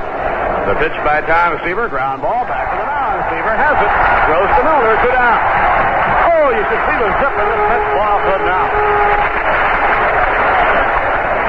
2 outs and nobody on. Darrell Cheney coming up. The pitcher, Clay Carroll, is due up next. Undoubtedly, if Cheney gets on, we'll have a pinch hitter for him. We're in the top of the 6th inning. New York ahead, 6-2. The pitch to Cheney. A swing out of miss. A fastball. Strike 1. The Mets win this one. They'll be opening the World Series in either Oakland or Baltimore on Saturday afternoon. And the pitch on the way. Inside the letters. 1 ball and 1 strike. It was Wayne Garrett who had been held in check in this championship series, who started the rally with a double to deep right center. Low, outside, 2-1. 2 balls and a strike on Darrell Cheney. Now Seaver delivers 2-1. And it's cut foul straight back. 2 balls and 2 strikes.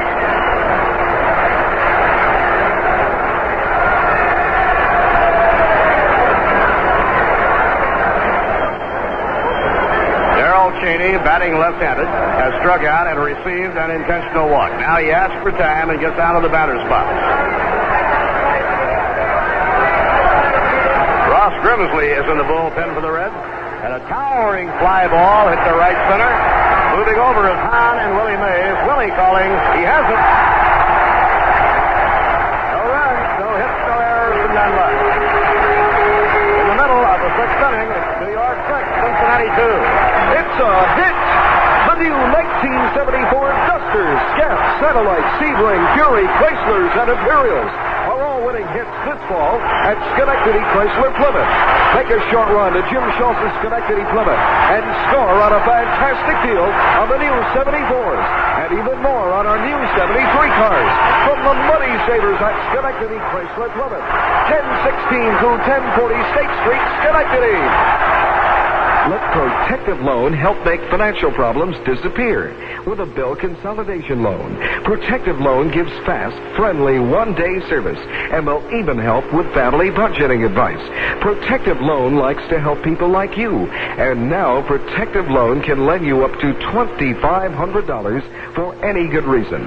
There's always a Protective Loan office nearby. In North Troy at 603 2nd Avenue, 620 Columbia Turnpike, East Greenbush, and in Manans at 291 Broadway.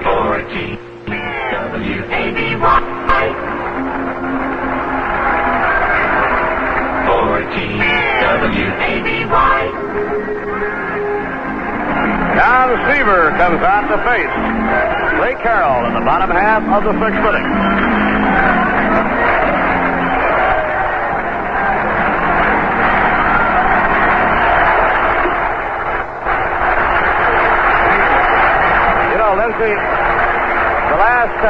just won a championship for the first time a man walked on the moon. Now, if they can win here today, it will be on the same day a vice president resigned. Outside and high, ball one. Tom Seaver is the batter, last of the sixth inning. Tom is 0 for 2. Clay Carroll pitching in relief. The veteran right-hander delivers a fastball, a strike, 1-1. Clay Carroll had not been scored on in the championship series until he came in this game. He was charged with 1 run. Curve outside and low. The first 4 runs of the game charged to starter Jack Billingham. The 5th run to Don Gillett, and the 6th to Clay Carroll. Long fly ball hit deep to left by Seaver, way back. Rose running, can't reach it. It's a base hit, bouncing up against the wall. And Seaver has a long 2-base hit.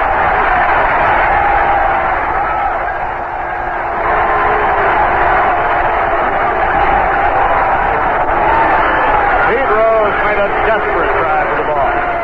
What a fantastic competitor. After a very long run, Pete Rose left his feet, made a dive, couldn't reach it, bounced up, went to get the ball. And Rose is shaken up. He left his feet and went hurtling through the air, trying to catch it.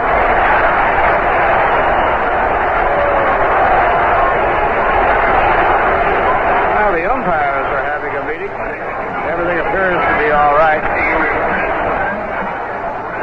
Again, the crowd has to be asked to refrain from throwing anything on the field. Pete Rose, after a very long run at full speed, just hurtled himself through the air. Ball hit hard, bounced up. Seaver has a long double to left.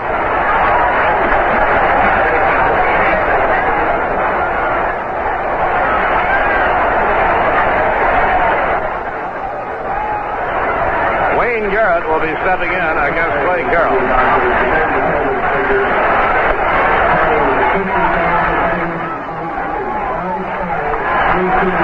50,323 paid today. And a foul coming back, no play to Wayne Garrett.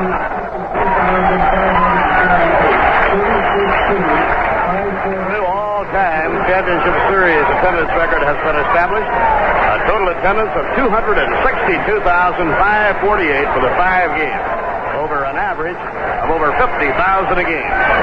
Now Garrett waiting. The pitch by Clay Carroll. Fouled back upstairs, and the count strike 2. New York 6 runs on 9 hits and 1 error.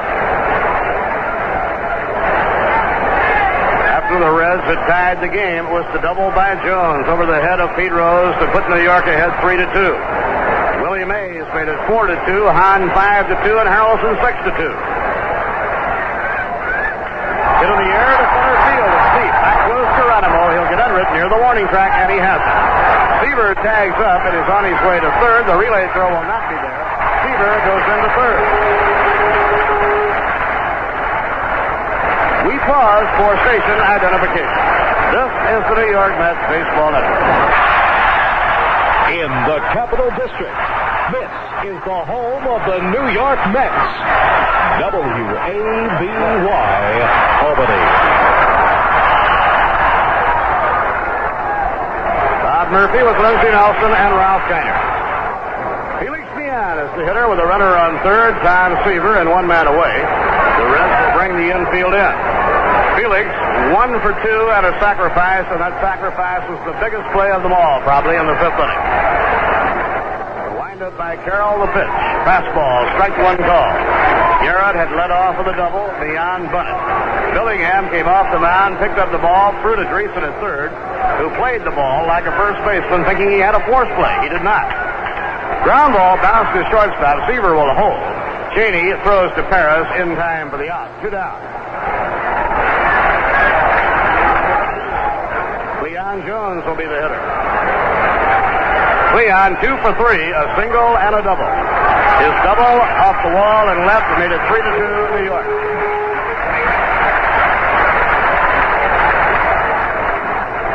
Baltimore did not score in the first inning at Oakland. If the Mets win and the Oakland A's win, tomorrow night the Mets will be on their way to Oakland, California. If Baltimore wins wins that game, the Mets will have to hang around to see where they're going. That is, assuming they can win it. And the pitch. Taken high inside by Cleon. 1 ball and no strikes.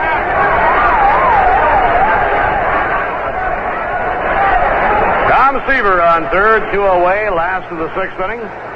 Had a drive, a base hit to right center field. Seaver comes home. New York ahead 7-2 for Jones, his 3rd hit of the ball game.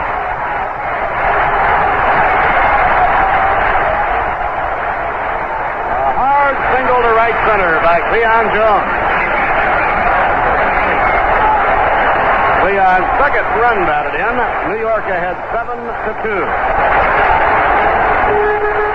John Milner, the batter. Milner is 0 for 1, has walked twice.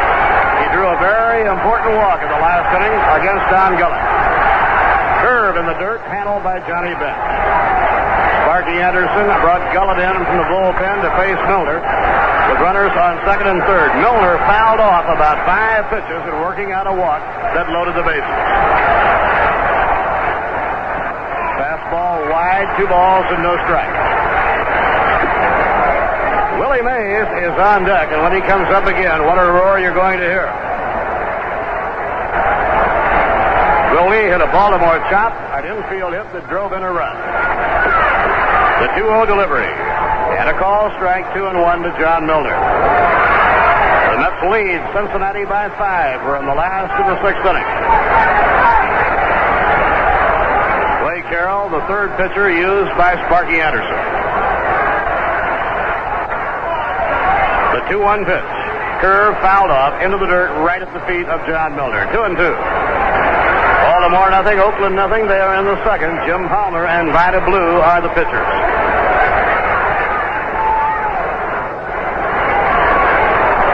Well, what were the odds on opening day that the Mets would play the A's in a World Series? They aren't there yet, but they have a shot at it, and a good one.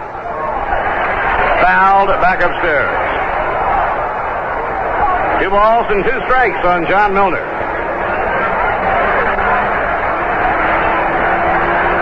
Three games here at Shea have drawn well over 150,000 fans. All afternoon games in the early part of the week. The pitch. Hit hard, a ground ball, base hit to right field. Jones around 2nd, trying for 3rd. The throw by Griffey, not in time. Runners at 1st and 3rd. Willie Mays comes up.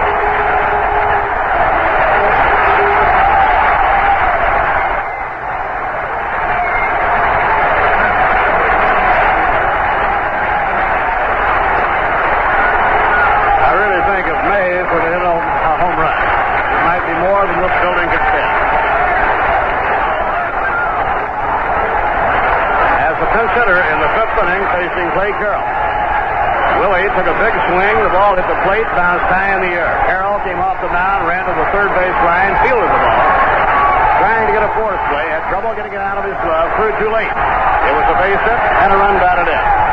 2 outs, 2 on. The pitch to Willie. Ground ball off the pitcher's glove, picked up by Cheney. The throw to 1st in time. And the side retired. The ball went off the glove of Clay Carroll, was handled by Cheney. For New York, 1 run, 3 hits, no errors, 2 left. At the end of 6, the New York Mets 7 and the Cincinnati Reds 2. With 25 years' experience, Bob and Ron's Fish Fry knows the best way to prepare seafood. Each order is prepared individually to ensure freshness. Bob and Ron's never mass-produce. Their friendly service makes it a pleasure to dine often. Stop in, say hello to Bob and Ron and Rick, and enjoy the best seafood you ever have. Bob and Ron's Fish Fry, 1007 Central Avenue, Albany, near Westgate. Bob and Ron's newly enlarged dining room is open Monday through Friday from 10 a.m. till 11 p.m. and Saturday from 10 till 10. Attention skiers, the Ski Market announces its first annual Columbus Day weekend sale. $1 million worth of name brand ski equipment drastically reduced. K2's last year's model, regularly $135, now only $99.50. Rossignol skis, values up to $160, now $69.88. Goosedown Parkers, regularly $60, prices slashed to $34.88. Brand new Tyrolia bindings, regularly $32.50, now only $19.88. And many, many more super savings at the Ski Market. 600 Choice Connectivity Road, Latham, open Monday through Friday, 10 till 10, Saturday till 6. Use your Bank AmeriCard or MasterCharge. The Ski Market. 14 WABY. The official score has changed the scoring in the fifth inning now to charge Jack Billingham with 5 runs. For those of you who keep such things, Billingham 4 innings, 5 runs, 6 hits. Gundich charged with 1 and Carroll with none. Crosby is up now to bat for Carroll. Ed Crosby had a single yesterday, and here's Seaver's pitch high and away for a ball. Crosby batting for Clay Carroll as the Cincinnati Reds are at bat in the top of the 7th inning. The Mets are leading by a score of 7-2. Crosby is a left-hand batter. Here's Seaver's pitch, and it's in there for a called strike.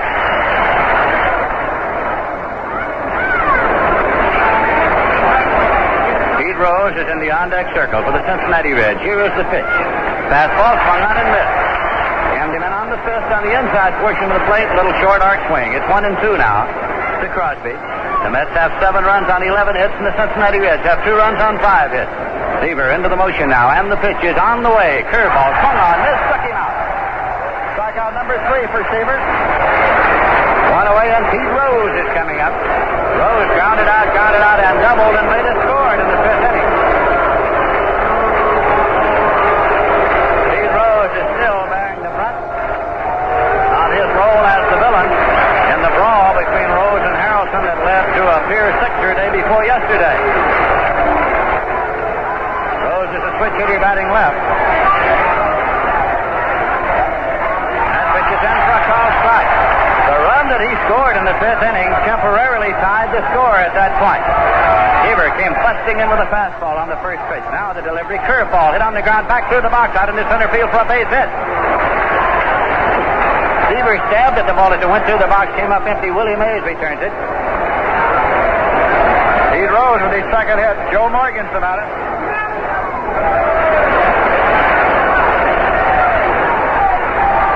Joe Morgan, left-hand batter. He's 1 for 2 today. He doubled and later scored in the 3rd inning. Because the Mets are leading 7-2, Milner is playing behind the runner at first. Garrett's on the grass at third against the speed of the left-hand batter.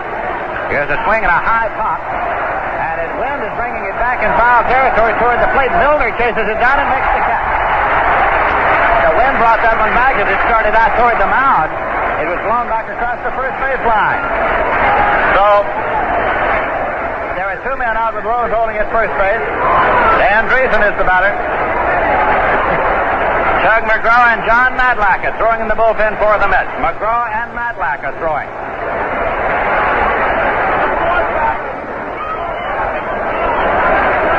Rose leads off the bag at first. Here's the pitch swung on, and it's a high pop to left field. Cleon Jones moves up. Harrelson goes out and calls. Harrelson is waiting and makes the catch. Side is out. No runs are hit, no errors, and 1 left. In the middle of the 7th inning, the score is the Mets 7 and the Reds 2. Now, right now, chances are 7 times greater that you'll find the one car you want at Hickey Ford and Hickey Imports. Because Hickey is like 7 great car dealers rolled into one, with a whole line of new 74 Fords, plus Volvos, Fiats, Land Rovers, MGs, Saabs, Jaguars, and now Hondas. And don't forget Hickey's low price guarantee to sell you a new car for less or buy you a big steak dinner for 2. Chances are 7 to 1. Right now, you'll find what you want at Hickey Ford and Hickey Imports, Hoosick Road, Troy. See the new International Utility Tractor with features and horsepower for any size operation at Columbia Tractor, Kinderhook. Get the facts on the new 674 with utility row and crop models. It has 61 PPO horsepower diesel or 58 PPO horsepower gas engine. Coupled with the 574 and 464 models, you'll find the most advanced utility tractors in 20 years. Come in and ask for a demonstration at Columbia Tractor, Kinderhook, New York.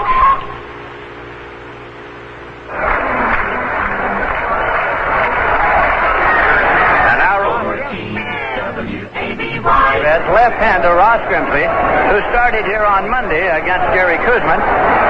He pitched 1 2/3 innings, gave up 5 runs on 5 hits also. So Ross Grimsley is in. Clay Carroll pitched 2 innings, gave up 1 run and 5 hits, and now Jerry Grody will lead it off for the New York Mets.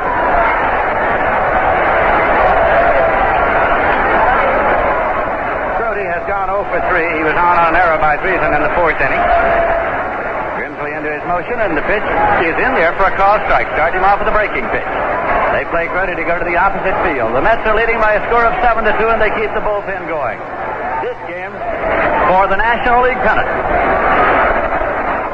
Now again, here's the delivery, and it's swung on. Last out in the center field for a base hit.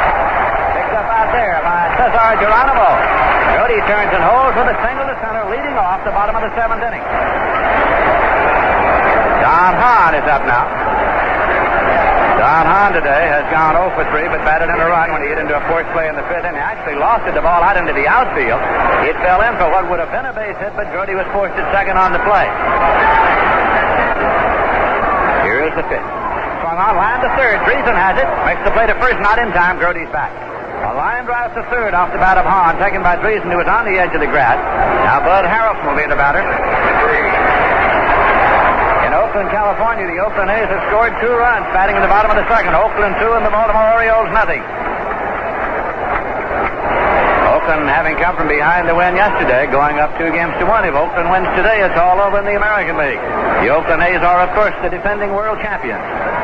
Harrelson batting right, and the pitch is in there for a call strike. He's a switch hitter. He's turned around to bat right against the left-hander, Ross Grimsley. 1 man out, runner at first. The New York Mets 7 and the Cincinnati Reds 2. Now again, Grimsley delivers a pitch, swung on, pops up to the right side. Joe Morgan is waiting. And he makes the catch. Holding it first is Brody, 2 away. The lights are on here at Shea, and the hand is for Tom Seaver coming out to the plate.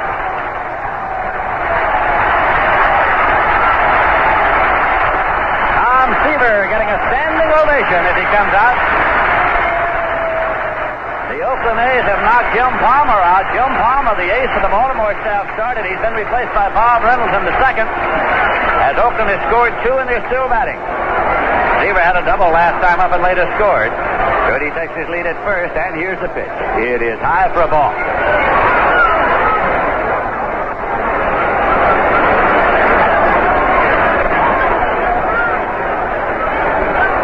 The Mets have had 12 hits today. Here's a 1-0 delivery, and it's high and away for a ball. Grimsley is the 4th pitcher to work for the Cincinnati Reds, who have gone frequently to their bullpen in this championship series. Billingham started, followed by Gullett, Clay Carroll, and Ross Grimsley. This will be a 2-0 pitch, and it is low for a ball, 3-0 now to Seaver. He's followed by Wayne Garrett. Sort of a weird effect here at Shea at the moment. We have a blend of faint sunlight and artificial lighting at the moment.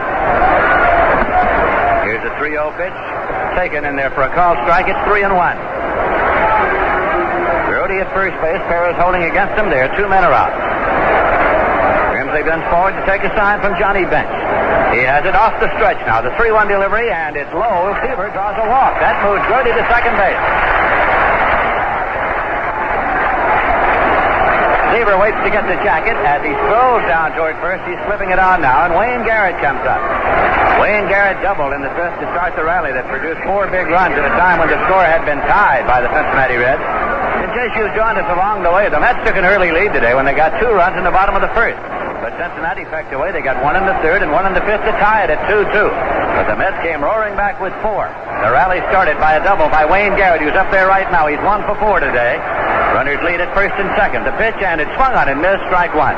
Left-hand batter facing a left-hand pitcher here. Felix Millan is moved out of the dugout to the on-deck circle.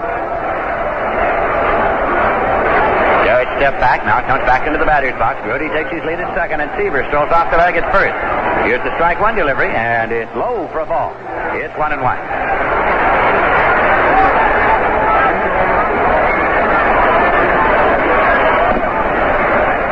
Outfield defense almost straight away against Wayne Garrett. Grimsley off the stretch. Pitch is swung on and foul way down to the right field corner, out of play. Garrett got around so well he pulled it. Foul way down there to the corner. And the count goes to 1-2 now.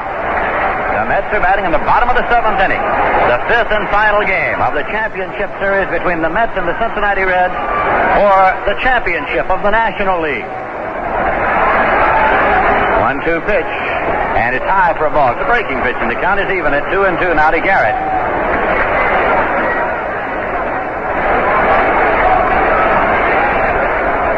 Grimsley bends forward, hands on his knees now to take this sign. The 2-2 delivery. Swung on, fouled off. Garrett stays alive with a 2-2 count.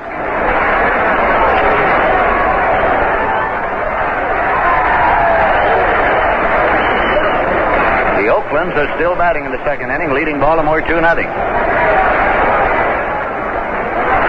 Paid crowd of 50,323 here for this afternoon's game. 2-2 pitches low, and the count runs full at 3-2, and that's an automatic start for the runners. Rowdy at second, Seaver at first will be off and winging on the pitch. Felix Leon is waiting on deck.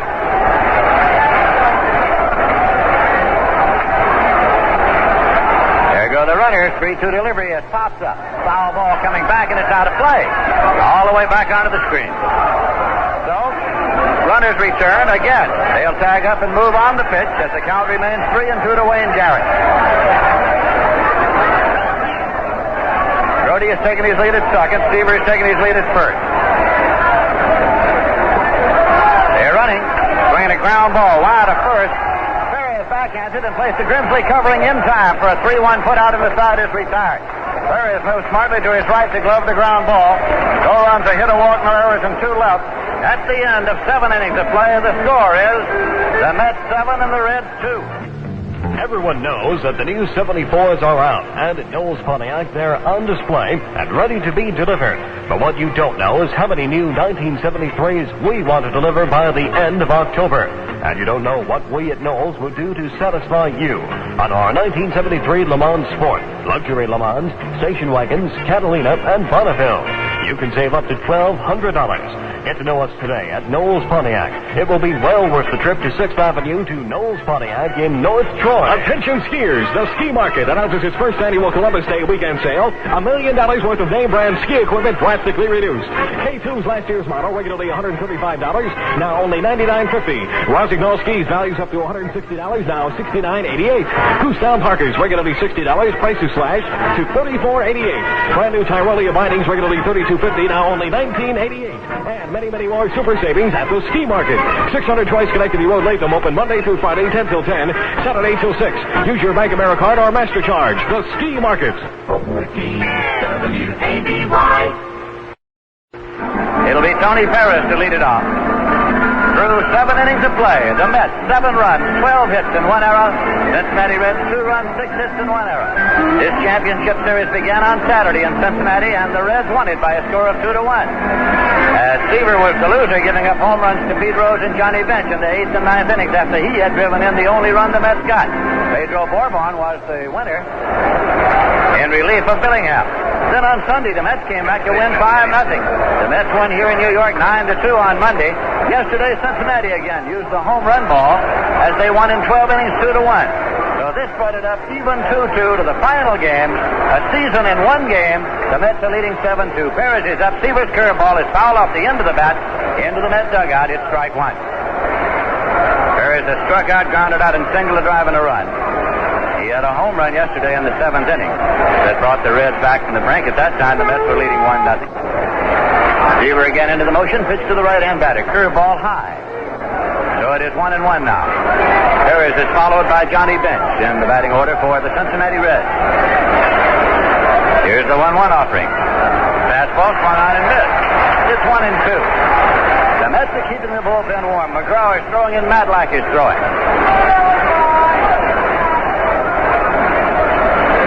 Seaver takes the sign from Jerry Grody. Hips into his motion. The 1-2 delivery. Fastball swung on and missed. Struck him out. Strikeout number 4 for Seaver. One away, and Johnny Bench is the batter. He was intentionally walked in the first inning. Then he's grounded out and popped out. There are all sorts of tried and hackneyed expressions that apply to the situation here, such as there's no tomorrow. They're all in the bullpen. No point in saving them for opening days. They're all applicable because they're true. Here's the pitch now to Johnny Bench. Breaking pitch. Took a lot off of that one. Had him out in front, and it's strike 1. Ken Griffey has moved out on deck. Grody again flashes a sign to Seaver. And the pitch to Bench. Curveball. It's in there for a call strike. It's 0-2. 1 man out with nobody on base. The Reds are batting in the top of the 8th inning at Shea Stadium in New York. 2-strike delivery. Curveball hit on the ground to third. A big hop to Garrett. He's up and throwing in time, and Bench is grounded out. That ball skidded off the grass with a big hop to Garrett, who was playing a deep third base. 2 men out, and Ken Griffey's coming up. He's 1 for 3. He had a double in the top of the 4th inning. Left-hand batter. He came up on August 25th from Indianapolis and provided a lot of spark for the Cincinnati Reds. Matter of fact, they sent to Indianapolis frequently during the season to bring up ball players, most of whom produced for them. Fastball in on the ground to second. Beyond takes the ball and throws to first. In time, the side is up. Nothing across. In the middle of the 8th inning, the score is the New York Mets 7 and the Cincinnati Reds 2. Attention skiers, the Ski Market announces its first annual Columbus Day weekend sale. $1 million worth of name brand ski equipment drastically reduced. K2's last year's model, regularly $135, now only $99.50. Rossignol skis values up to $160, now $69.88. Goose Down Parkers, regularly $60, prices slashed to $34.88. Brand new Tyrolia bindings, regularly $32.50, now only $19.88. And many, many more super savings at the Ski Market. 600 Troy Schenectady Road, Latham, open Monday through Friday, 10 till 10, Saturday till 6. Use your Bank AmeriCard or MasterCharge. The Ski Market. Let Protective Loan help make financial problems disappear with a bill consolidation loan. Protective Loan gives fast, friendly, one-day service, and they'll even help with family budgeting advice. Protective Loan likes to help people like you, and now Protective Loan can lend you up to $2,500 for any good reason. There's always a Protective Loan office nearby. In Albany at 215 Central Avenue and 11 North Pearl Street, and in Schenectady at 1884 State Street. The Oakland A's got 3 runs in the bottom of the 2nd inning.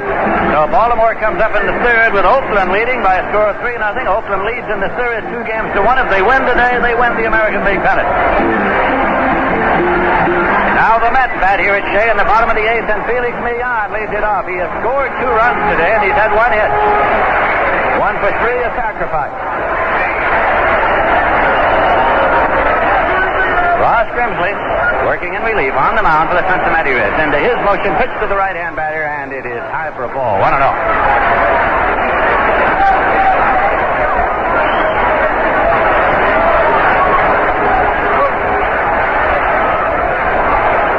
Now the 1-0 delivery. Get on the ground, and it's on through for a base hit down the left field line.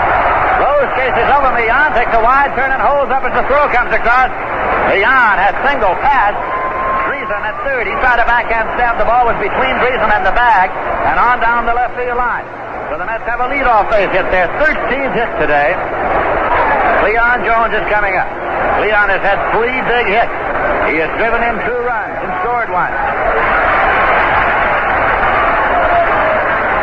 Leon Jones moved up to the number 3 spot in the batting order with the absence of Rusty Staub because of the bruised shoulder sustained yesterday when he crashed into the wall in the 11th inning. Jones has produced here today. Had a base hit and later scored in the 1st inning. Double a drive and a run in the 5th inning. Single a drive and 1 in the 6th inning. Swings and misses. It's strike 1. Tony Perez holding against the runner. Felix Millan at first base. The Mets are batting in the bottom of the 8th inning. Shea Stadium in New York. This game for the National League pennant. Here's a swing and a ground ball foul back of third. It's out of play. 2 strikes to count now to Cleon Jones. John Milner's waiting on deck, and Milner's followed by Willie Mays. What a dramatic entrance Willie Mays made into this ball game today in the 5th inning. Coming up there with the bases loaded, chopped the ball, a high chopper off to the left side that went for a single and a run batted in. Now the pitch to Mays, the 2 strikers on the way. Swings and misses, strike 3. So Grimsley has his first strikeout. Millan holds, and Milner's coming up. The Baltimore Orioles did not score in the top of the 3rd. Oakland's coming up in the bottom of the 3rd inning, leading the Orioles by a score of 3-0. Milner has had 1 hit, and he's walked twice here today. 1 for 2, hitting cleanup in the Met batting order. Left-hand batter facing a left-hand pitcher. That pitch is in for a called strike. Number 24, Willie Mays, has moved out now into the on-deck circle. Perez holds against the runner. Felix Millan at first base. Grimsley bends over, gets the sign. Now checks the runner. Here's the pitch. Swung on and flooped out in the right field. Morgan's going back. Can he get there? Yes, he can. And so now retreating to first is Millan. The throw to first is not in time, and Willie Mays is coming up. 1 more time at bat for Willie Mays, who is retiring at the end of this season.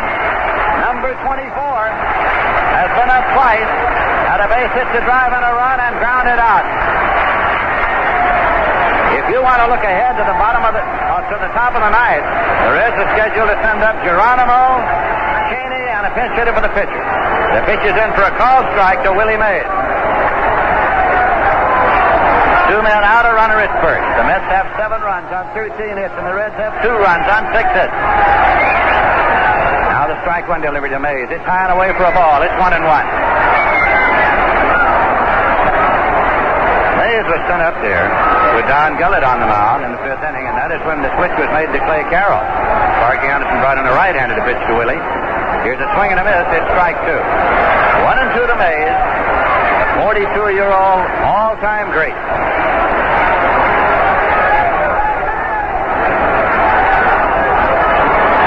Leon takes the short lead off first now. The count's 1-2 to Mays with 2 men out.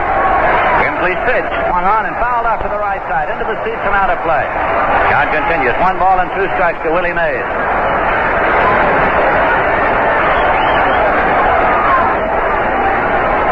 Wind velocity is picked up. The wind is blowing in here at Shea Stadium. Cloud cover moved in as well. The lights have been on for several innings now. Here's the 1-2 pitch. Swung on and hit in the air to center field. Geronimo ranges over, and right fielder Griffey's there. Griffey takes it right in front of Geronimo for the out that retires the side. No runs are hit, no errors, and 1 left. At the end of 8 full innings of play, the score is the Mets 7 and the Reds 2. Cadillac for 1974, the standard of American automobile excellence, is now available for your inspection at Headley Cadillac Oldsmobile, 515 River Street in Troy. Cadillac, with 9 luxurious models to choose from, offers new concepts in styling and comfort, responsive handling, and the #1 car for resale value when it comes time to trade. Cadillac for 1974 from Headley will bring the finest in driving pleasure to you and your family. But whether it's a new or previously owned Cadillac, Headley Cadillac Oldsmobile in Troy will make the ownership of America's ultimate automobile your finest in car buying experience. See the 74 Cadillac at Headley, 515 River Street, Troy. You'll know why Cadillac outsells the leading luxury car 2-1. 14 W-A-B-Y. It looks as though we'll get Cesar Geronimo, Larry Stahl, and Hal King batting for Cincinnati here in the 9th inning. Geronimo leads off. Stahl has moved out to bat for Cheney, and Hal King's hanging around the bat right. Tom Seaver's been in all the way for the Mets. Here's the pitch to Geronimo. Foul back. It's strike 1. The Mets are leading by a score of 7-2. If they maintain the margin and win the game, they have won the National League pennant. Seaver again takes a sign from Jerry Grody. And the pitch is low for a ball.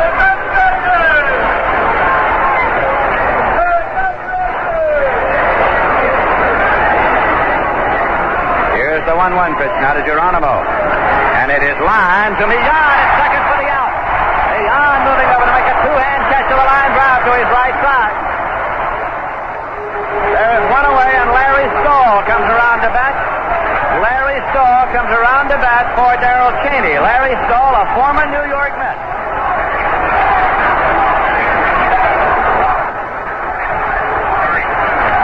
Larry Stahl is a left-hand batter who left the New York Mets when he was selected for the San Diego Padres in the expansion draft before the '69 season. This crowd has really come alive here at Shea. Seaver's into the motion. Here's the pitch. It's inside for a ball. The Mets 7 and the Cincinnati Reds 2. Al King has moved out on deck now for the Cincinnati Reds. Seaver's into the motion. Here's his pitch. Swung on line into left field for a base hit. Just beyond the outstretched glove of Wayne Garrett. Picked up by Debbie Jones and played back. Stahl holds it first. That is base hit number 7. And Al King comes around to bat now for Ross Grimsley. Left-hand power hitter Hal King, who came up from Indianapolis during the course of the season to deliver some valuable pinch hit home runs for the Cincinnati Reds. Up there now batting for Ross Grimsley. Pitcher of record for Cincinnati on the short side of a 2-7 score. Of course, it's Billingham who started.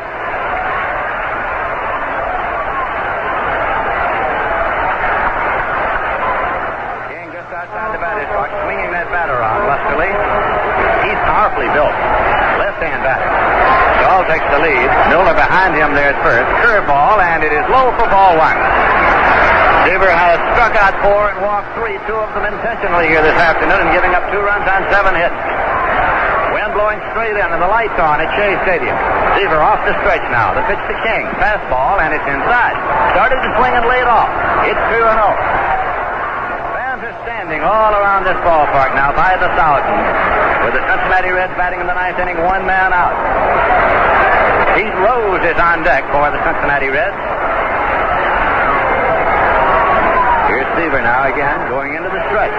Offers the 2-0 to King, and it misses low and away. 3-0 to count to Hal King, who now calls time and walks over toward the on-deck circle. Wants perhaps the pine tar, and that's what it is. As Pete Rose flipped it up to it. Doug McGraw gets up to throw again now in the mid bullpen. Doug McGraw is throwing in the mid bullpen. First base umpire Jerry Dale is walking over toward the photographer's box to point out something to a uniformed policeman. The uniformed policeman comes out of the photographer's box and now marches down the front row of lower field watchers down the right field line. As the fans are straining there in anticipation of the end of this ball game. Bruce Frumming, the plate umpire, now walks halfway up to first base. Rusty Staub sticks his red head out of the mid dugout to look down there to see what is happening. Just after getting a few of the fans packed back into the front row down there. 1, 2, 3 park policemen have gone down. And now one is taking a stool there so he can sit there if necessary to keep order among the fans. Umpire Frumming is back behind the plate, and the game will continue. Here's a 3-0 pitch to Hal King. It's on the way. It's right in there for a called strike. 3-1 to King. 1 man out. Larry Stahl, the runner at first. The Mets are leading by a score of 7-2. The season packed into 1 ball game here at Shea Stadium. Here's a 3-1 delivery to King. Low and away, walked him. That is the 4th walk issued by Seaver. Stahl goes to second. King is at first. And Pete Rose is coming up, and Yogi Berra is coming out to the mound. Having seen Seaver walk King, Berra is going to the mound now. He's got McGraw in the bullpen. And if Seaver gives him any indication that he is tired, Yogi will go to that bullpen. They are talking it over right now. Pete Rose will be the batter. He is a switch hitter. Yogi goes back to the dugout. Seaver stays in the game.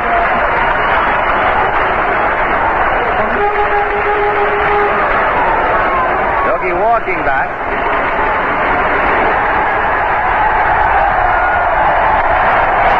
Just a crowd reaction to a string of firecrackers that have sounded back up in the caverns of Shea Stadium somewhere.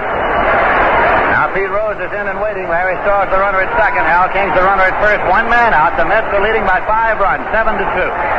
Here's a pitch to the left hand batting Rose. He bunts the ball foul up the third base line out of play.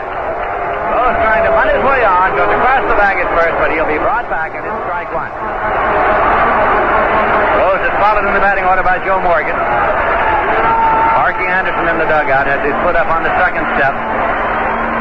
Elbow on his knee, peering out onto the playing field. Brought the Cincinnati Reds back from the brink in the 5-game championship series last year, when the Reds eked it out on a Johnny Bench home run over the Pittsburgh Pirates, but then lost in the World Series to the Oakland A's. Doug McGraw still throwing in the mid bullpen. Cincinnati runners leading at first and second. Here's the pitch. Fastball foul backing out of play. 2 strikes to Pete Rose. Joe Morgan is on deck.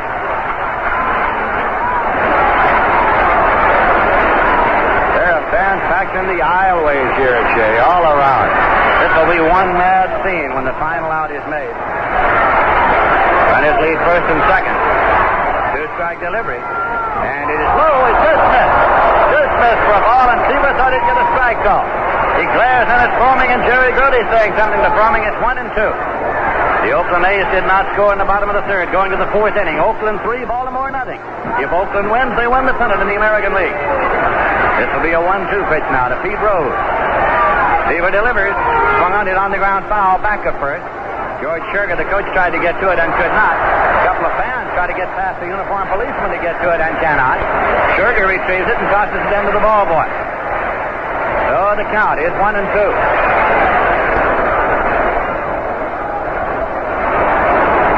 And now, time has been called.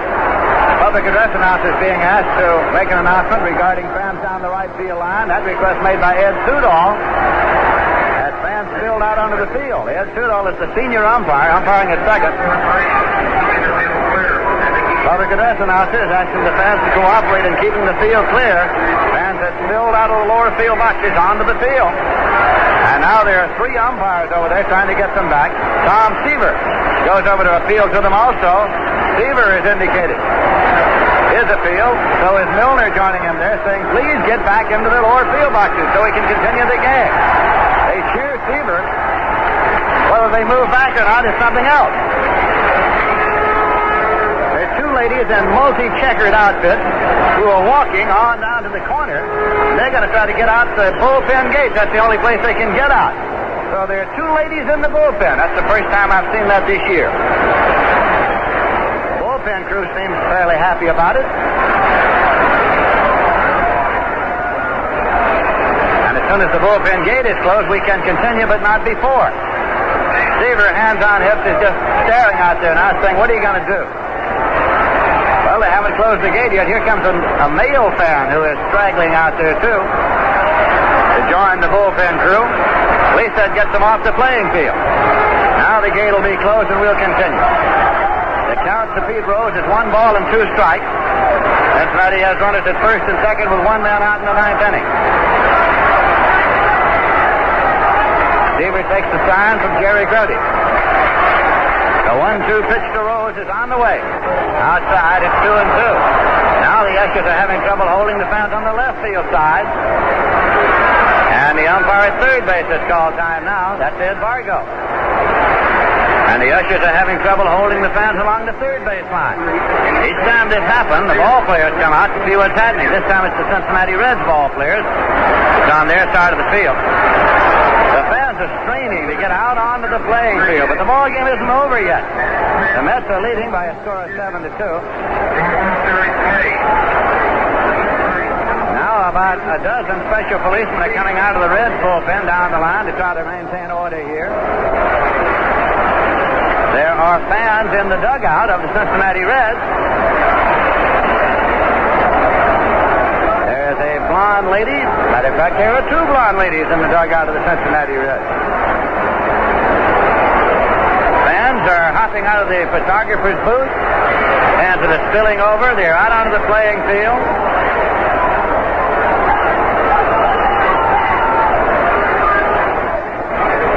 Headed toward the dugout area. Big Ted Kluszewski is out there. Manager Sparky Anderson is out there. Play has been held up at Shea because of fans spilling out of the stands onto the field.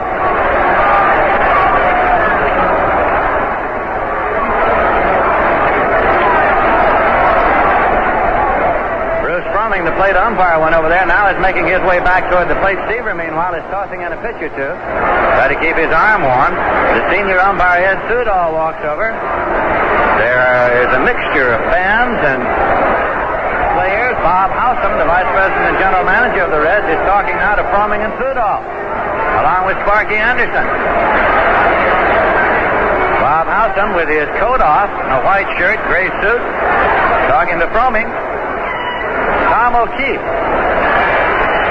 who is the maintenance manager of this stadium, is walking over now talking to one of the park policemen.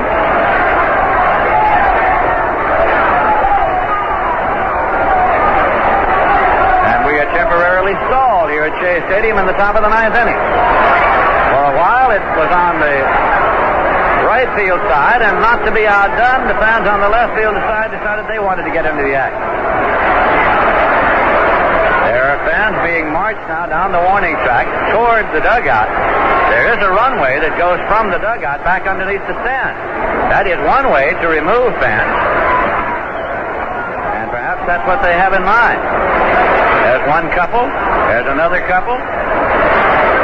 They're being ushered down the dugout steps. There is a runway that leads back to a corridor behind the stand. Seaver, meanwhile, has quit throwing and has walked around toward the home plate area. Rowdy is kicking at the dirt around the home plate area. Ed Sudol has said something to Sparky Anderson. It's coming over now. Picks up a bit of debris as he comes by, and Yogi Berra comes out to meet him. Berra talking to Sudol. Willie Mays in center field standing with his legs crossed, arms folded. Cleon Jones out in left field. Don Hahn in right went over to visit in the bullpen for a moment. Al King at first base has come back toward the plate. He's the runner. Sudol now is returning to the field. And the crowd is chanting, "Let's play ball." So Ed Sudol says, "Now let's go," to the Cincinnati Reds. Let's play ball. Bruce Fromming, however, the plate umpire, is still in front of the dugout. They're still getting fans out of the way. Watching this scene from a sitting position are the National League President, Jeff Finney, and the Commissioner of Baseball, Bowie Kuhn. Directly behind the Mayor of the City of New York, John Lindsay. Now Yogi Berra comes out again for a conference with Sudol. Bruce Fromming, the plate umpire, has come out now behind the plate. Berra is pointing toward the outfield. There's all sorts of debris around the outfield now. Sudol turns with his palms outstretched as though to say to Yogi, "What can I tell you?" Yogi answers him in kind with his hands outstretched, palms up, saying, "What can I tell you?" It must be an enlightening conversation. George Sugar, the first base coach, has left the dugout and is coming around. Order seems to have been restored. I see only two men whom I presume to be civilians in the dugout, and one of them is Lou Fonseca, who is the batting instructor of the Cincinnati Reds. Now we're about ready to go. Pete Rose is at the plate with a 2-2 count. Seaver asks Fromming, "What is the count?" He says 2-2. There is one man out. Larry Stahl's the runner at second. Hal King at first. The Mets are leading 7-2. The Reds are batting in the ninth inning. Seaver sets up. This will be a 2-2 pitch to Pete Rose. And it is low for a ball. The count is full at 3-2. Rose steps back into the batter's box. Joe Morgan's on deck. Again, Seaver sets up. Here's the payoff pitch to Rose, and it is low. The bases are loaded as Rose has drawn a walk. Here comes Berra. That's off for Seaver. Doug McGraw in the bullpen will come in to finish it up if he can. The bases are loaded. It's Seaver's second visit from Berra, and that means automatic ejection. So as Berra arrives at the mound, the sign will go to the bullpen. Seaver hands him the ball. I should think Seaver would get a standing ovation when he heads for the dugout. The walk was number 5, 2 of them intentional here today. And Tug McGraw is coming in. He's pitched. Here's the ovation for Seaver. The ovation for Seaver going to the dugout.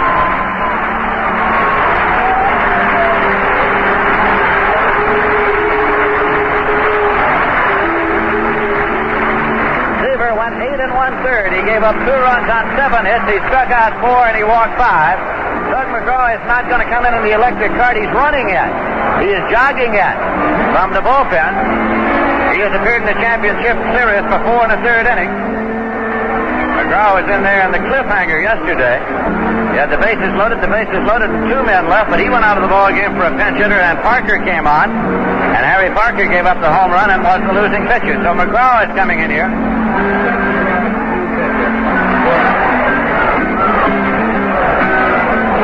Tug McGraw, who came on down the stretch with an amazing record from the bullpen of the New York Mets, and who was the author of the phrase that caught on, "You gotta believe." So McGraw is at the mound. Berra is handing him the baseball. Cincinnati Reds have loaded the bases with 1 man out, and Joe Morgan will be the batter. They are making a bid here in the top of the 9th inning.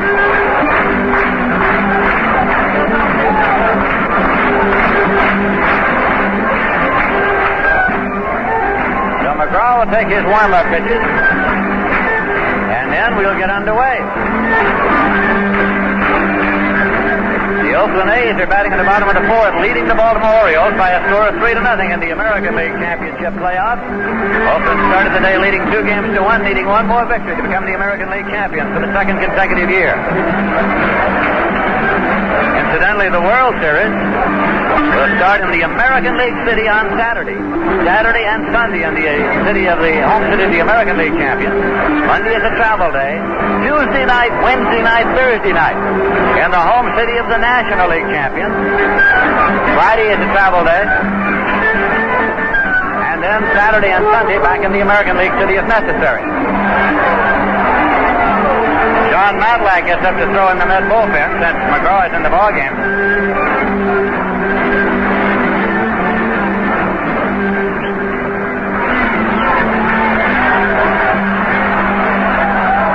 Joe Morgan has walked, double, grounded out, and grounded out. 1 for 3 today. He's a left-hand batter. Larry Stahl is the runner at third. Hal King at second. Pete Rose at first. And let's have Garrett on the grass at third. And at first, second, and third, they have the infielder double play down. They're willing to give up a run for a put out. There's a pitch high and away for a ball. Dan Friesen is on deck. Matlack throwing earnestly in the bullpen. There's a swing and a foul ball. It's backing out of play. It's 1-1.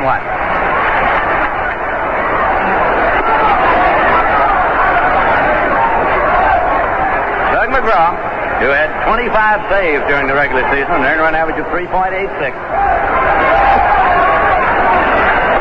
Here's the 1-1 delivery, and it's high for a ball. He goes behind Morgan, 2-1. When McGraw was brought in relief yesterday, it was first appearance in the championship series, and he struggled. 2-1 delivery, swung on and popped up. Infield fly has been called. The batter's out. Harrelson is there waiting. The batter is out anyway. The catch is made, no advance. 2 away. So now, the Reds are down to their last out if Dan Friesen comes up. The New York Mets facing the Cincinnati Reds here as they bat in the top of the ninth. The Mets are leading 7-2. This is a Mets team that was in last place on August 30th. 13 games below 500 on August 17th. 12 games out of first place on July 8th. 1 put out away from the National League pennant here on October 10th. Here's a pitch fouled off and out of play. Strike 1 the count to Friesen. Friesen has had 1 hit today. He's 1 for 3 and a sacrifice fly that drove in a run. The bases are loaded with 2 men out. A left-hand batter facing a left-hand pitcher. McGraw looks in to get the sign now from Jerry Goody. Runners take their lead. First, second, third. Here's McGraw's pitch to Friesen. Swung on and line foul. Up the right field line and out of play. A soft line drive. So the count goes to 2 strikes now. A 2-strike count to Dan Friesen.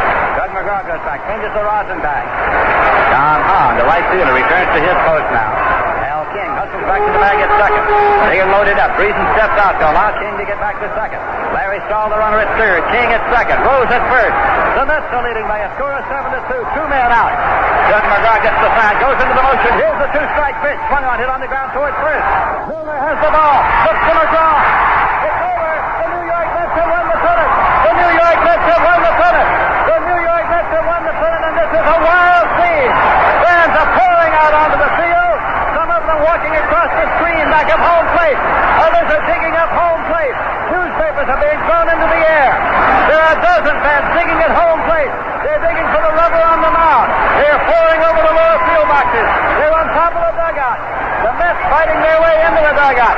Some of them escaping from the playing field through the bullpen area. Batters are being carried onto the field. Bits of turf are being dug up. They're still streaming out over the lower field boxes onto the field.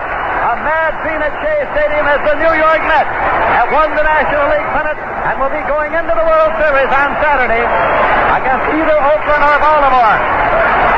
Handful of dirt are being tossed into the air. There is confetti flying into the broadcasting booth.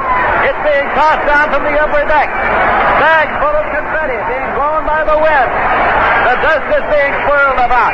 Someone in the center of that picture is holding up a small card about a foot square that says simply, what? What? The New York Mets are number 1 because they have won the National League pennant.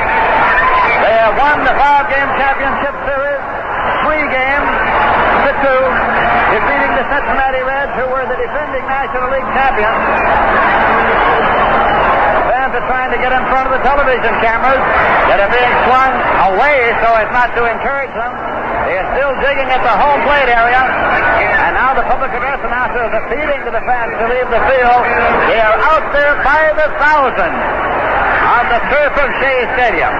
So that is the scene as the New York Mets have defeated the Cincinnati Reds. In case you missed it, the final play was a ground ball to first.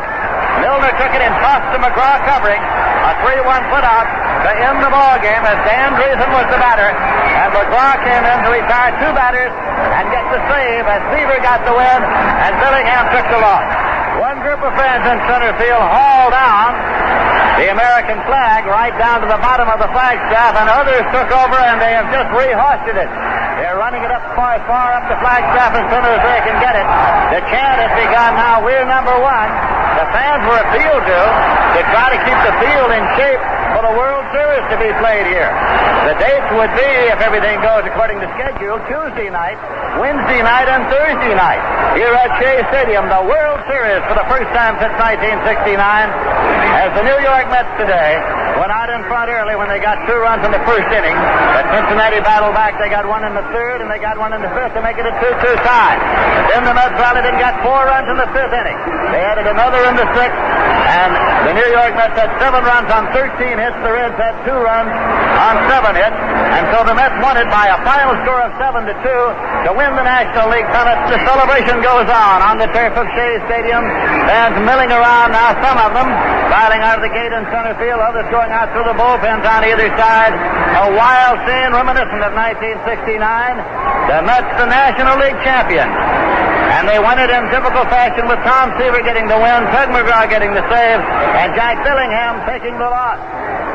Play was held up in the 9th inning as fans spilled out onto the field, first down the right field line, then down the left field line. And now the World Series will be coming up. The Oakland A's are leading the Baltimore Orioles by a score of 3-0 with Baltimore batting in the 5th. If Oakland wins it, the New York Mets tomorrow will be on their way to Oakland as the World Series will open up on Saturday in Oakland, California. In that case, it'll be in the American League City for 2 days. Back in New York, Tuesday night, Wednesday night, Thursday night, into the American League City for the final 2 if necessary. But again, the Mets won here today 7-2 to win the National League pennant. Deion Jones delivered 1 of 3 base hits to drive in the go-ahead run, the gamer with a double in the 5th inning. Willie Mays appeared as a pinch hitter and had a base hit to drive in a run in the 5th inning. There were many highlights. The big highlight, the fact that the Mets won the National League pennant. Seaver the winner, Billingham the loser. Here are the final totals. For the Mets, 7 runs, 13 hits in 1 error. Cincinnati, 2 runs, 7 hits in 1 error. Be with us Saturday afternoon at a time to be announced when the Mets meet the American League champions in the first game of the World Series. Final score again, the Mets 7, Cincinnati 2. Mets baseball, another sports exclusive from WABY.